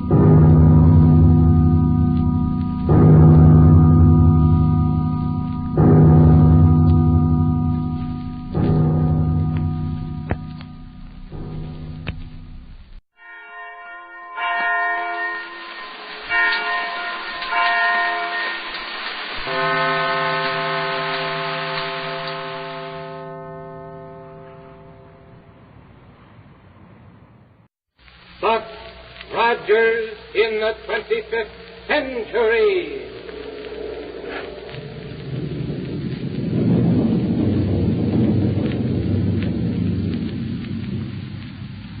Buck Rogers is on the air, brought to you by the makers of Popsicle, Fudgicle, and Creamsicle, those delicious frozen confections on a stick. Now here's a message from the famous winner of the Typical American Boy Contest, Popsicle Pete. Hey, kid, you should see the camera I picked out for you as a popsicle present. A real movie camera. You can get it free. Just save bags from Popsicle, Fudgicle, or Creamsicle. You get lots of swell gifts for those bags. Hundreds of them. Flashlight, Buck Rogers rocket ship, tennis racket, wristwatch, beautiful dolls, swell jewelry. Just save bags from Popsicle, Creamsicle, or Fudgicle on a handy stick. And when you're warm, isn't it great to have a big, cold, delicious Popsicle, Creamsicle, or Fudgicle? Boy, are they good, and do they last. They're good for you, too. Pure and nourishing. And wrapped in those valuable gift bags. The biggest nickel's worth you can get. Get the free Popsicle gift list in your ice cream store. It's got a free coupon on it worth 10 bags. And now for more of the thrilling adventures of Buck Rogers in the 25th century. In our last episode, you remember, Buck, Wilma, and Dr. Hewer were at the Central Spaceport, getting ready to make a test flight in a rocket ship equipped with a new invention called the Gyrocosmic Relativator. But before they could board it, the huge craft took off right before their very noses. And as we pick up our story tonight, we find them there at the spaceport, standing where the ship was parked and trying to figure out who or what made it take off. Here we go, 500 years into the future.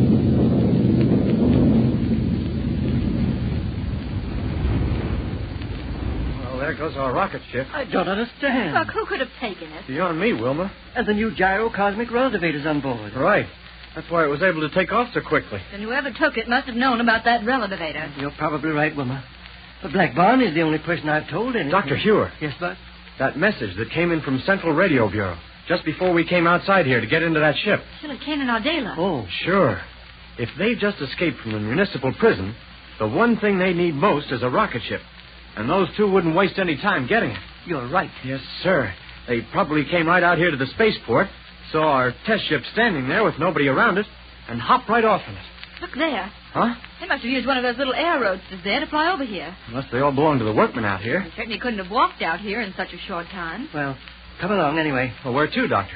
Now, we'll take one of these little roadsters and go back to my laboratory. Okay, come on. You think there's some connection between this business of the stolen rocket ship and the report about the ransacking of your laboratory? Exactly.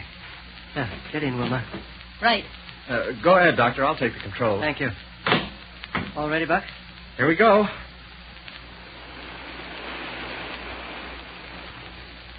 Now, we may all be a little excited over the events of the past few minutes, but it's necessary that we take stock of the situation as calmly as possible and decide what we're going to do. Good idea. The first thing that smacked the trouble was the call from Central Radio Bureau, saying someone had broken into your laboratory right after we'd left it. Yes. And right on top of that came word of Kane and Ardela's escape. Yes. Immediately afterward, Our experimental rocket ship took off right in front of our faces. Then it's easy enough to figure out. Kane and Ardela broke out of prison, ransacked your laboratory for whatever equipment they could get hold of, raced over to the spaceport, and made a quick takeoff. Sounds logical enough to me.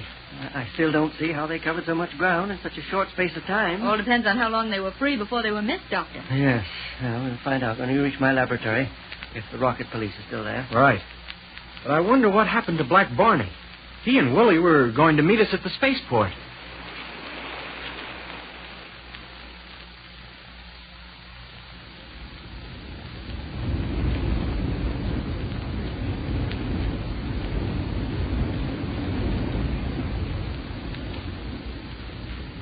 Well, Willie, it looks like this new invention of Dr. Yours on this here new test ship don't work. Yes, sir, Mr. Barney. I guess you're right, all right.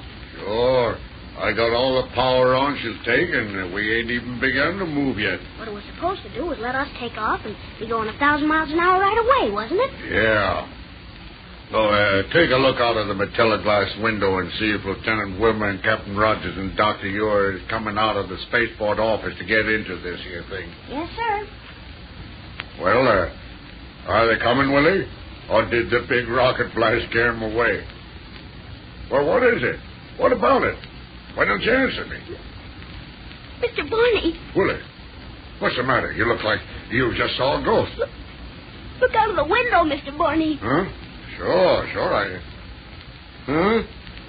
Hey, Willie! You're a couple of 100 miles below us. But we didn't take off. You hear me? We didn't take off. It must be Dr. Yours' invention. That's what did it. Oh, but it couldn't be on account of we didn't take off, I tell you. Yeah, that's what it is, sure. Boy, that's wonderful. Certainly had me scared for a minute, though. Yeah, me too. Why, Willie, you mustn't let a little thing like that scare you. And don't you see? What we're doing is making the first official flying-out trip of the first rocket ship that was ever equipped with this new gyro thing. Oh, is that what it is? Yeah. And we're saving them all the trouble of having to try it out. I thought you said you wanted to take off in it before they could, so there wouldn't be any danger for them. Yeah, that's right. For me and you to try it out is all okay on account of if it didn't work and the whole place blew up, it wouldn't make no difference. But I wouldn't want Lieutenant Wilmer, Captain Rogers, or Dr. Ure to take no chances with something new like this. So that's why we done it. Boy, certainly a great invention. How does it work? Well, there's a lot of technical things about it I'm afraid you wouldn't understand, Willie. Well, I can try to understand, Mr. Barney. Tell me. Okay. Now, this here is a machine bolted down right here. Uh-huh. And the stuff on the side of it here is some kind of electric cells. Photoelectric cells. Yeah. That's what I was going to say. But what are all these gears for? Willie, that's what they call this sort of teleradio and all that sort of stuff. Huh? You see, the gyro-atomic stuff on the superneutron goes around the ultra-hyper thing that's connected with the physics elementary. Whoever ransacked this laboratory of mine certainly made a good job of it. Yes, but Dr. Hewer. Yes, Wilma? Where are the rocket police? Why are they going to wait here for us? Here's your answer, Wilma. Yes? What is it, Doctor? A note from their captain. Here's... Oh, Dr. Hewer. I just received word of Kane Ardela break from municipal prison. Believe that to be a logical place for us to center activities. Signed, Captain Barton. And to be honest with you, I'm glad that they aren't here. Why do you say that, Doctor? It'd be much easier for just the three of us to look around here and see what's been taken. That's true. Well, where do we start? The public radio. It's like Barney calling. I'll take it. I wonder where he can be calling from. Well, Barney, this is Dr. Hewer. Well, yes, this is Dr. Hewer. Well, Doctor, what do you think of me and Willie saving you folks a lot of risk and trouble, huh? Where are you, Barney, and what are you doing? Don't you know? No, of course not. Well, then guess. I dare you. No, Barney, you tell me. Well, my Doctor, me and Willie is flying around up here in space trying out the new gyro thing of yours. What? You mean you're in the test ship we had waiting for us at the spaceport? Sure. Well, but Barney, how... Well, we figured the best way to keep you folks from risking yourselves by taking off with this new contraption was for us to do it. Thank goodness it wasn't Kane and Adela. Barney. Yeah? Is everything all right? No trouble? No, sir. The ship works fine. Of course, it took me and Willie a couple of minutes or two to get it all organized out. How do you mean? Well, when I first turned on the power, we didn't feel the ship moving under us. It was just the same thing as though we had the rocket power on, only we didn't have it on. Just like we was being held down by a big rope or stuff. But at the same time, we could hear the motors roaring. Splendid. Then the new gyrocosmic relativator works perfectly. Oh, good for you, Doctor. Sure, Doctor. It works fine. How about navigation with it? Any difference? No, not a bit of difference, Doctor. Well, then, even if you did deprive us of the privilege of making the first test with it, I'm mighty gratified to know the new gyrocosmic relativator works all right. And now... listen, Doctor. Yes? Would you please kind of do me a personal favor? What is it, Barney? Will you please say the name of this thing over again? Well, surely. You see, I started explaining it all out to Willie here. Yeah. And when I come to telling him its name, it kind of slipped my mind. Mm-hmm. You know how it is, Doctor. I always got so many important things to think about all the time that them little details kind of slip my mind. Poor old Barney. So if you don't mind, would you say it for me just one more, please? Barney, it's a gyrocosmic relativator. You hear that, Willie? Yes, sir. Gyrocosmic relativator. That's it. You see, Doctor, didn't I always tell you that my Willie was going to be a great man someday? And that proves it. Well, now, Barney. Yeah? We're having a little trouble down here, and we're badly in need of that ship you're in. No kidding, Doctor. Yes. And here's what I want you to do. Yeah? Cut off the power right away. Yes, sir. There. Power's off, Doctor. Good. Now, just as soon as we've finished talking, face that ship you're in around and head back for Earth just as fast as you safely can. We'll be waiting for you at the Central Spaceport. Okay, Doctor. We'll turn back on the power again and head back for Earth as fast as we can. But would you mind telling me what the trouble is? Killer Kane.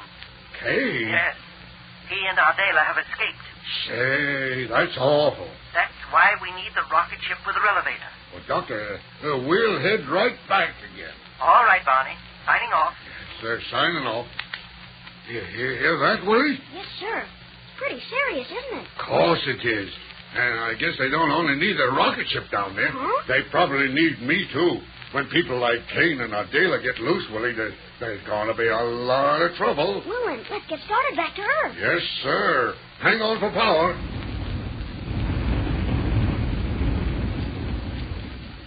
Yes, sir. Everywhere they go, there's trouble. I know it. Killer Kane's dangerous. Very, very dangerous. Yes, sir.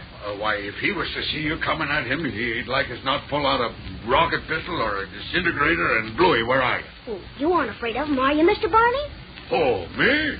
Yes, sir. Course I ain't. Me afraid of Killer Kane. That's a good big joke, that is. Well, Barney? Huh? I can't tell you how glad I am to know that. Say, now, listen, you must have... Exactly right, Willie. Killer Kane. Well, with Kane right there aboard Black Barney's rocket ship, things don't look so good. But you're looking pretty good, Popsicle Pete. And where's that song you wrote? Gosh, I can't think for all these people. Oh, sure you can. Go ahead. They're all your pals. All right, here goes. Popsicle, popsicle, fresh fruit ices on a stick. They're so good and they're so big. Popsicle, popsicle, save the bags and get a gift with Popsicle. Well, that was perfectly terrific, Pete. And everybody loves popsicles. Those great big fresh fruit ices on a handy stick. And the bags are just as good as money for wonderful free gifts. Popsicles are made fresh every day from fine, wholesome ingredients. Doesn't it make your mouth water just to think how good they taste in all those fresh fruit flavors and how long they last? The best, biggest nickel's worth anywhere. And don't forget, fellas and girls, save those bags from Popsicle, Fudgicle, and Creamsicle.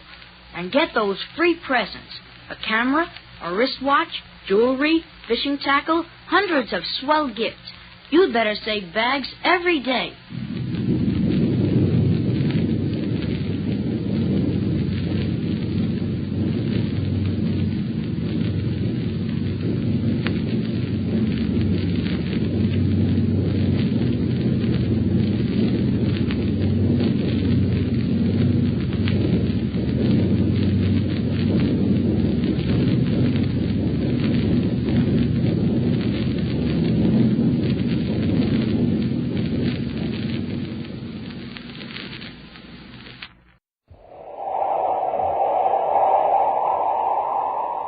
Wheat Chex, Rice Chex, and Good Hot Ralston present Space Patrol!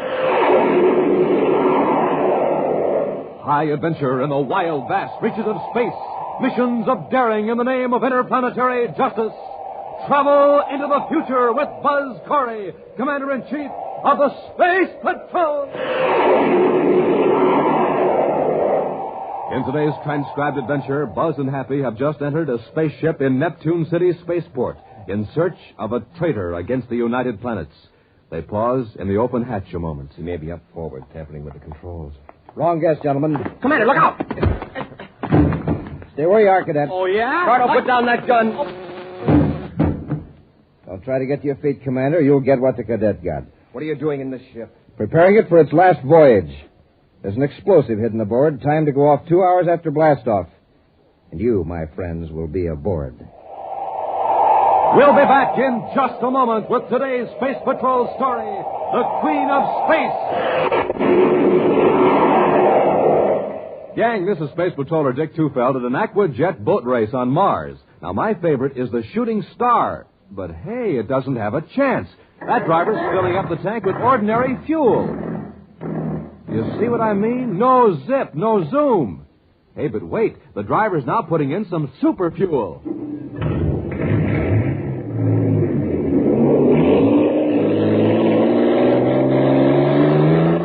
Wow, look at the Shooting Star go. Bound to be a winner now because she's supercharged. Supercharged with super fuel. Now, you want to be a winner, too, don't you, gang? You bet. In sports, in school, in everything you do. Well, then remember the story of the Shooting Star. Ordinary fuel, ordinary start. Super fuel, super start. So don't wait. Get supercharged.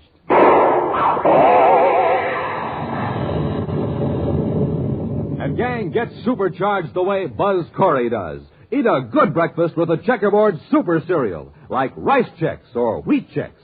Some cereals, yes, sir. If you want flavor, just get Chex. If you want something different, just get Chex. C-H-E-X, Chex. Right for a bite because they're bite-sized. Get them at your grocer's today in the red and white checkerboard package. Rice Chex, Wheat Chex. The bite-sized super cereals that help to supercharge you. Commander Corey, Cadet Happy, and Tonga, Assistant Security Chief of the United Planets, are on the planet Uranus to investigate a series of accidents that have occurred to passenger ships. In the chart room of the Space Patrol office, Buzz is briefing Happy and Tonga. You two have made a lot of flights between the outer planets, so I don't have to impress on you the tremendous distances involved. No, sir. And you know that here on Uranus, we're outside the orbits of 7 of the 10 planets of the solar system. And yet we're barely halfway between the sun and Pluto. That's right. Now, everyone realizes that the companies running freight and passenger ships between Uranus, Neptune, and Pluto are working under handicaps. Yeah, the long hauls cut down on their profits. Right. A freighter could make 16 trips from Earth to Mercury, for example, while other freighters make only 1 trip from Neptune to Pluto. But that doesn't explain all these accidents on the outer planet runs. No, it doesn't, Tonga. At least not entirely. Unless the companies are cutting down on safety checkups to save money. Robbie and I thought that was the explanation at first. However, it's a pretty short-sighted company that would cut corners on inspections, especially when it keeps losing ships like Spaceways Incorporated. Now, one good thing, no passengers have been lost. No, not yet. It's our job to find out what the trouble is before any human lives are sacrificed. Well, from the reports, Spaceways Incorporated have had most of the accidents. Yes. Of course, they are a new concern. They haven't had the experience that Transorbit lines have had. Commander, isn't Transorbit operated by a woman? Yes. And she's a very capable manager, according to all reports. Her name is Jelena Fenton. Well, I thought Transorbit just handled the inner planet surface. Yeah, they did until recently. But now they have half a dozen ships on the runs between Uranus, Neptune, and Pluto. Have they been having trouble, too? A little, but not nearly so much as Spaceways. Now, our regular Space Patrol inspectors haven't been able to find the source of the difficulty. So we're going to do a little undercover work. That's where you come in, Tonga. Yes, Commander. You'll pose as a writer for a magazine, gathering material for a series of articles on living conditions on the outer planets. Good. Then I can make trips from planet to planet without arousing suspicion. Yes, it'll give you a chance to observe conditions around spaceports and watch the personnel. What do you and I do, Commander? Well, for the time being, we'll just make routine inspections of Space Patrol bases and keep in touch with Tonga. How do you want me to contact you, Commander? Use your miniature spaceophone. Keep it with you at all times. I will. And don't use it when there's anyone around. When do I start? Immediately. There's a Spaceways passenger ship leaving Uranus for Pluto in the morning. Be aboard it. Right, Commander. Happy now blast off in Terra the 5th a few hours after your ship leaves.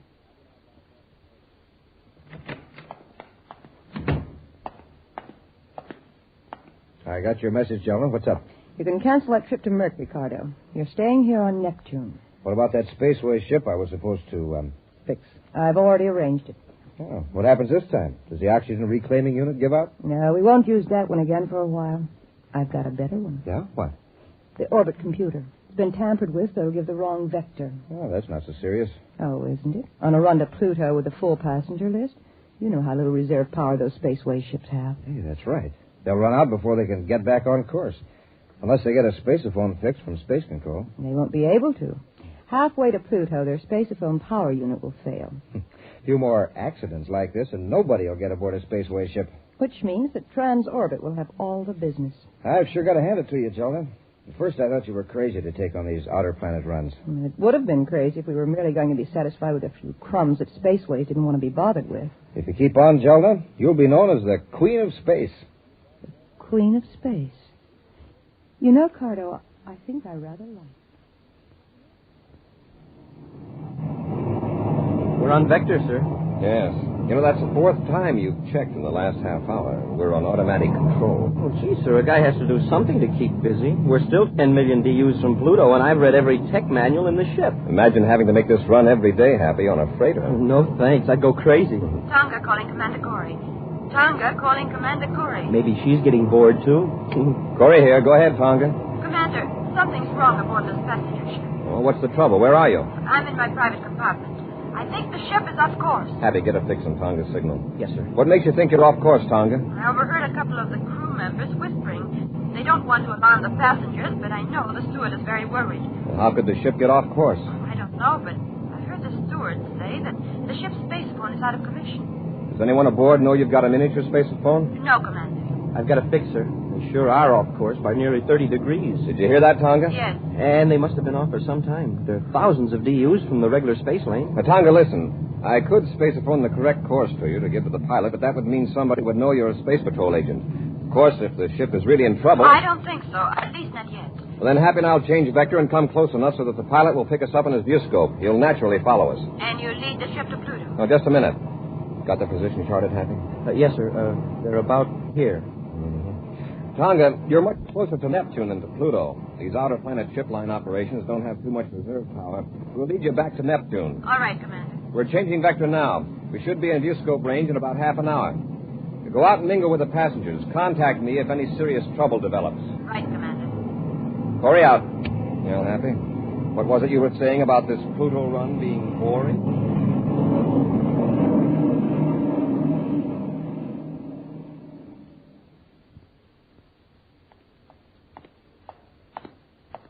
Here's that schedule of Spaceways flights, Jelena.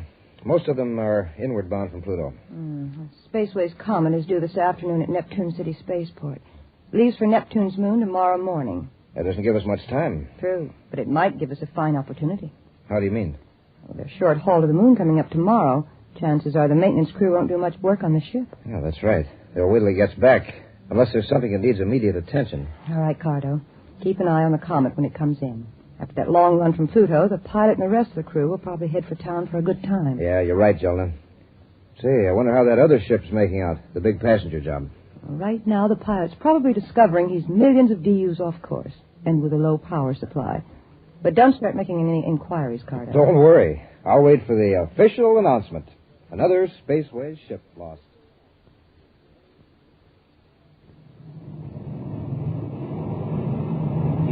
see us, sir? We ought to. We show up strong enough in our viewscope. Well, I hope the pilot has sense enough to follow us. He'll probably be very glad to, Happy. I'm going to change vector now. Watch the screen, see if he follows us. Yes, sir.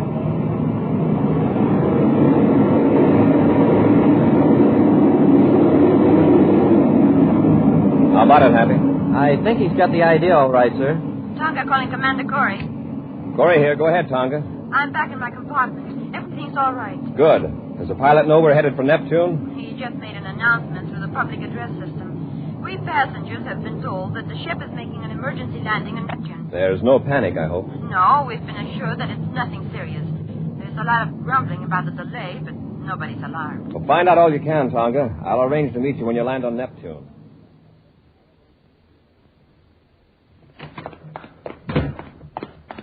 Jelna, something went wrong. What do you mean? That ship that was supposed to get lost on the run to Pluto. Well, what about it? Just landed here on Neptune, of all the rotten breaks. But the orbit computer did fail, didn't it? Yes, but a space patrol ship happened along, and the pilot followed him to Neptune. Did you say happened along? Yes.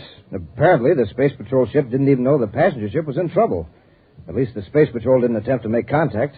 Well, maybe it's better this way. Now we've got 35 or 40 unhappy passengers who'll tell their friends what an inefficient line Spaceways is. Next time they'll all take transorbit. One thing I admire about you, Jelna, you always look on the bright side of things. How about the comet? It's working out the way you said it would.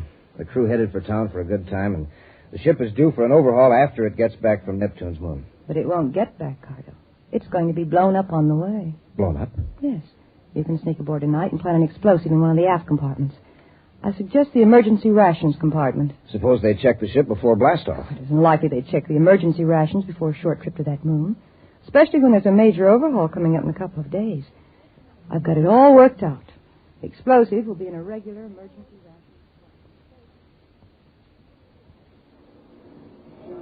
I've looked all over the spaceport, Commander, and I can't find Tonga. I wonder what's delaying her. She's had plenty of time to check in at the space hotel and get back here. Shall I look again, sir? And maybe she's over in Wing B. Oh, here she comes, Happy. There, she sees us. Let's move over here behind these pillars. Remember, Hap, don't call her by name. Commander, What did you find out? the orbit computer in the ship had been tampered with. So had the space phone transmitter. So somebody wanted that ship to get lost. Yes.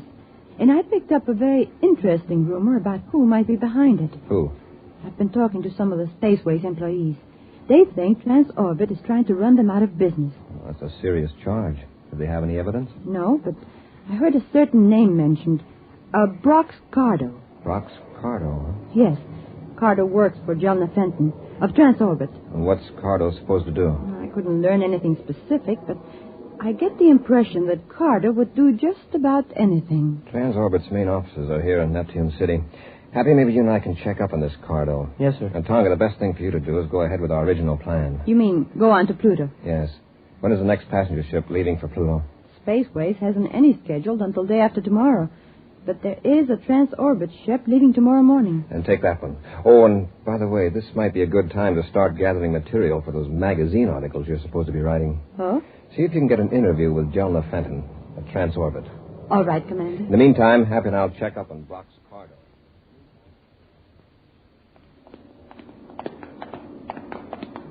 We'll slow down a little, Happy. We don't want Cardo to suspect we're trailing him. Yes, sir. He's heading for that spaceship. Well, that's the Comet. Just got in from Pluto this afternoon. Say, it's a beautiful ship, isn't it, sir? Yes, it's the pride of Spaceways. Hold it, Happy. Cardo's getting in the ship. Yes. I'm very curious to know why a Transorbit employee is snooping around a Spaceways ship. What do you suppose he's got in that box he's carrying? Suppose we find out. Come on, Happy.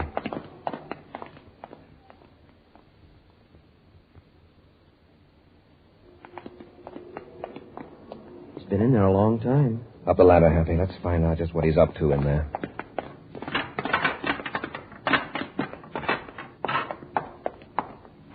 Which way, sir? Look up forward.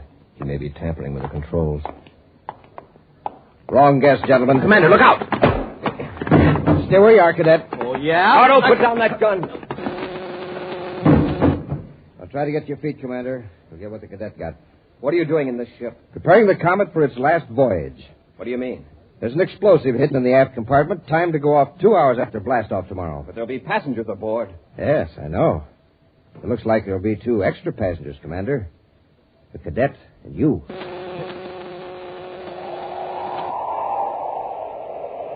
We'll be back with Space Patrol in just a moment. Gang, this is Space Patroller Dick Tufeld speaking from the Interplanetary School Stadium on Terra. Just saw a swell football game here. Listen to this crowd cheering a winner.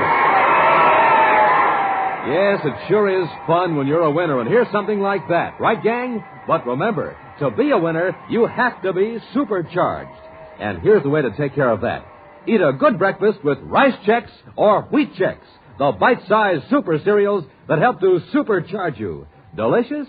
Why, there's sure plenty of zing in that Rice Chex flavor. And man, oh man, Rice Chex biscuits are toasted and toasted to make them crisper and crisper. And Wheat Chex, there's a flavor you'd fly to the moon for. Now remember, it's fun to be a winner, and hear this. So move right up and be a winner. Move right up to the table for a breakfast that supercharges you. A good breakfast with Rice Chex or Wheat Chex. Get them today, gang, and get supercharged.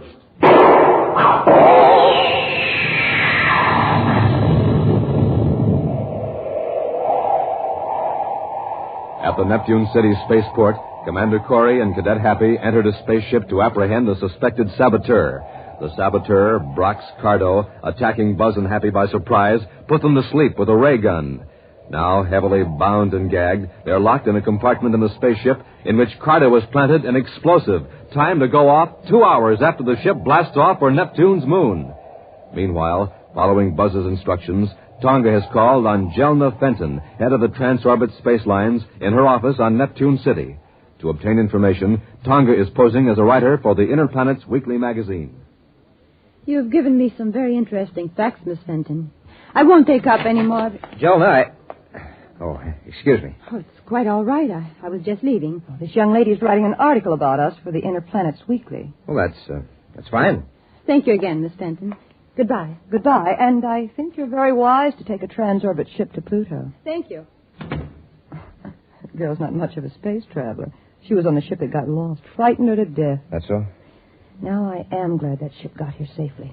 She'll write up her horrible experience on a spaceways ship and give Transorbit a nice plug. Yeah, swell. Now, what I wanted to And say... I managed to work in that line of yours. You know, calling me the Queen of Space. Oh, of course, I did it very modestly. Oh, sure, Jelna. But listen, I planted the explosive in the Comet, all right. Oh, good. Did anyone see you? Yes. Commander Corey of the Space Patrol. What? Now, don't worry. I took care of him and his cadet both. They're locked up in the ship. When the ship blows up tomorrow, they'll Wait. be...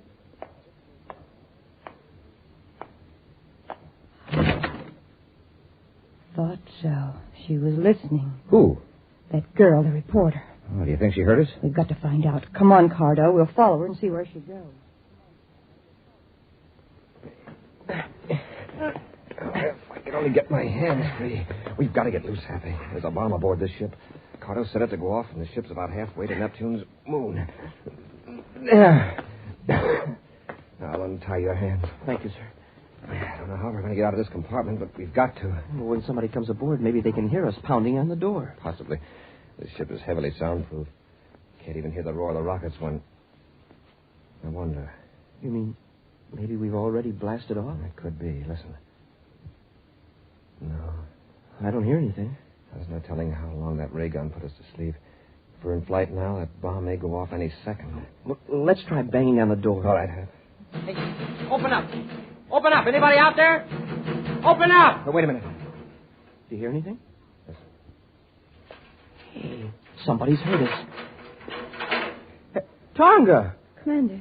Happy, are you all right? Yes, Tonga, but how did you know we were here? I overheard Cardo tell Jelna. Oh, so we haven't blasted off? Obviously not. Now, we got to find that bomb and get it out of the ship. Yes, sir. Commander, I think Cardo and Jelna are after me. They may think so, Tonga, but as a matter of fact, we're after them. As soon as we fix that bomb, we'll be on our way. Let's get at it, Happy.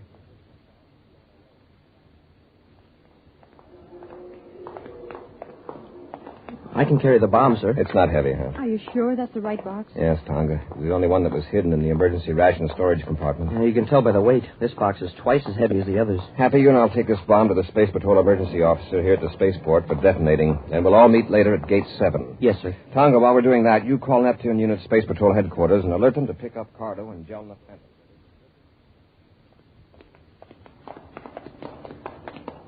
Look, there they are. We're too late, Jelna. That girl set them loose. Why didn't you give the commander and that cadet another blast with a ray gun? It would have kept them unconscious till after the comet blasted off. Well, what difference does it make now? The girl found them. Makes a lot of difference. Commander won't lose any time in getting out an alarm for us. What do we do? Well, let's get to our ship and blast off. We've got to get off Neptune. Yeah, we got to get off Neptune before Corey has a chance to alert the space patrol. Oh, wait. Girl's leaving and coming this way. Get out of sight before she sees us. I'd like to really fix her. Never mind the girl. Wait a minute. It might be a good idea to take her with us. What for? Don't be an idiot. You've got that ray gun, haven't you? Yeah.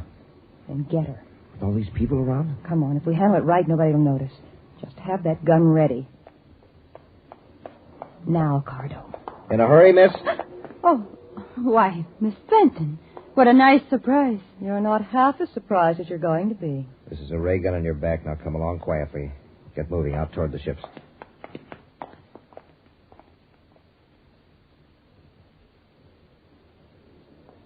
Tonga's not at Gate 7, Commander. I know, and she won't be. What? She never did call headquarters. I just checked.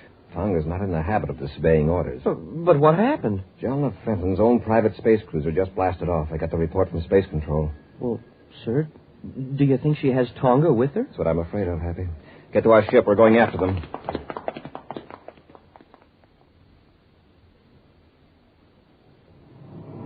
I've got the ship on vector for Saturn, Jelna. Put it in full acceleration. We've got to get plenty of distance between us and Neptune. Yeah. How's the girl? Still locked up in the compartment. Oh, I found out who she is. Yeah, who? Tonga, Assistant Security Chief of the Space Patrol. Oh, that's not good. Why? This could mean plenty of trouble. Oh, and I suppose you don't think we're in trouble now? Tonga can help keep Corey off our necks. Yeah, but will she? To save her own, sure. Besides, we don't care whether she cooperates or not. Jelna, look, the rear view scope. Ship. It's coming right toward us and gaining every second. Jelna, they're after us. Now, don't get excited. Calm down. That's a space patrol ship. It's Corey. So much the better. Relax, Cardo. Relax. It's a private cruiser, sir. Yes, with a Transorbit trademark on it. It's Jelna Fenton's ship, all right. And we're sure gaining on it. They must know they're being followed. They don't seem to be doing anything about it. Turn on the spaceophone, Happy. Yes, sir. This is Commander Corey aboard Terra 5 calling Jelna Fenton in private cruiser N56. Corey to Jelna Fenton. Cruiser N56 to Terra 5. Go ahead. Return to Neptune immediately. You're under arrest. Really, Commander? Is Brox Cardo aboard? Brox Cardo? I never heard of him. This is an order, Miss Fenton. Return to Neptune immediately, or we'll have to use force. It's very interesting, Commander, but I don't think you will.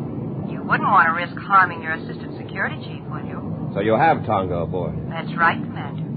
I suppose you think I'm bluffing? No, Jelna. I believe you. And I'm warning you, if you harm Tonga in any way... If you don't want her harmed, then I suggest you just go about your own business and leave us alone. Goodbye, Commander. Jelna, listen.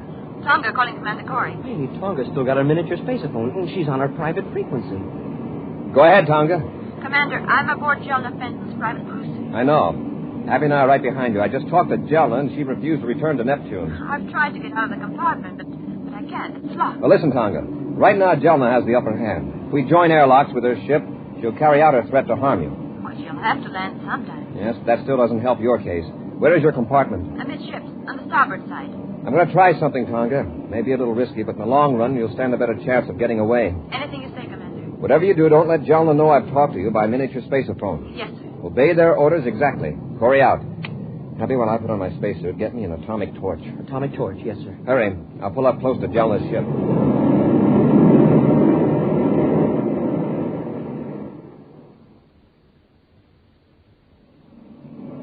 What's Corey up to? His ship's right off our starboard. I guess he doesn't believe we've got Tonga aboard.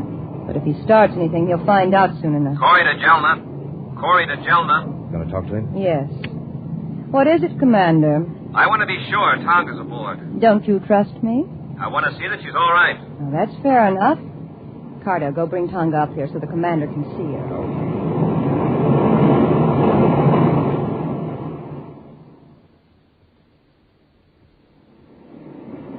Keep pulling in closer to Jelna's ship, Happy.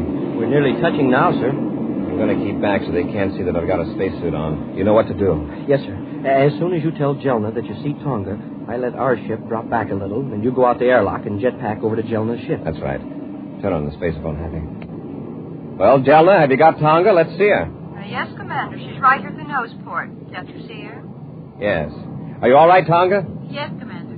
Now, are you satisfied, Commander? Just see that you don't harm her. Then get your ship away from here. Cut it, Happy. Okay, sir. All right.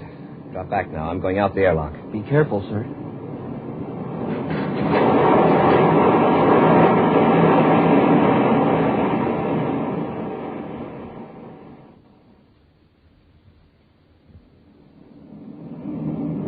Corey's pulled his ship away. Good. He finally got some sense. I was afraid for a while he was going to connect airlocks. Would have been just too bad for Tonga if he had. I'll take her back and lock her up again. All right. Never mind. I'll take care of Corey! her. Commander! Don't reach for that gun, Cardo. Cardo!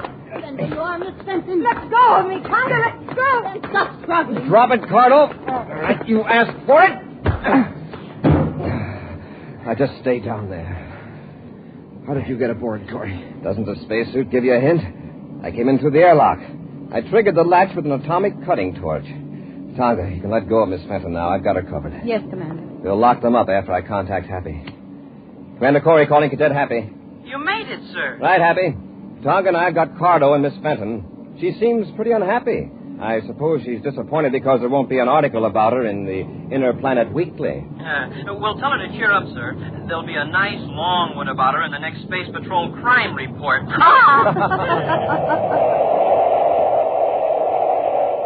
We'll be back with an action preview of next week's exciting Space Patrol story in just a moment. Say, do you hear that clock? Time's running away fast, gang, but it's something you just can't hold back. So don't wait. Send for a Space Patrol Spaceophone set now. This offer soon ends. The Spaceophone, the magic phone that sounds like a walkie-talkie. But time's a-wasting, so hurry. Now think of it. A Spaceophone that looks exactly like the one Buzz Corey uses. But remember, this offer will soon end. Time is really running out. So, gang, hurry. Hurry while there's still time. Send today for your Spaceophone set. You can talk on it to someone a straight 50 feet away. But don't wait. Act now. This offer soon ends. You get 2 blue and yellow plastic Spaceophones, 50 feet of communication cord, and a briefing sheet. Here's all you do. Just buy a box of Instant Ralston. Then, with your name and address, send an Instant Ralston box top and 25 cents in coin to Space Patrol, Box 686, St. Louis, Missouri. This offer good only in continental U.S. and may be withdrawn at any time. That's Space Patrol, Box 686, St. Louis, Missouri. And now for a preview of next week's exciting Space Patrol story. Buzz and Happy are climbing the face of a steep cliff on the planet Saturn in pursuit of a criminal. At one side of them, a great waterfall thunders down 1,000 feet to the valley below. Colgar must have reached the top, Commander. I don't see him. It's amazing. He went up this cliff like a mountain goat. It's sure hard to get a foothold. Look out, Happy. There's a rock falling. Smoke and rockets. Oh, that was close. There are more coming. Press close to the side of the cliff. Hey, it looks like the whole top of the mountain is coming down on us. That's Colgar's work. He started a landslide. And it's coming down right on top of us. What are we going to do? Be sure to be with us next Saturday for the exciting story, The Giant Bubble, when wheat checks, rice checks, and good hot Ralston again bring you Space Patrol! This is your commander, gang, with a story about the warriors in your bloodstream. Do you know what they are? They're the white blood cells, and they're warriors against disease. When a person is sick, he often needs a whole extra army of these warriors. That's just one reason why it's vital to have a big supply of blood in hospitals. Will you help me remind grown-ups that America needs more blood donations? Then join the Space Patrol Blood Boosters. Don't wait. Join today. Space Patrol, an original Mike Moser production starring Ed Kemmer as Commander Corey and Lynn Osborne as Cadet Happy, was written by Lou Houston and directed by Larry Robertson. Other players were Nina Berra, Virginia Hewitt, and Norman Jolly. Dick Tufeld speaking. Now, don't forget to tune in next Saturday and every Saturday when wheat checks, rice checks, and good hot Ralston again present the new exciting Space Patrol. And be sure to see another exciting Space Patrol program on your local ABC television station. Consult your newspaper for time and channel. Space Patrol comes to you transcribed from Hollywood. This is ABC Radio Network.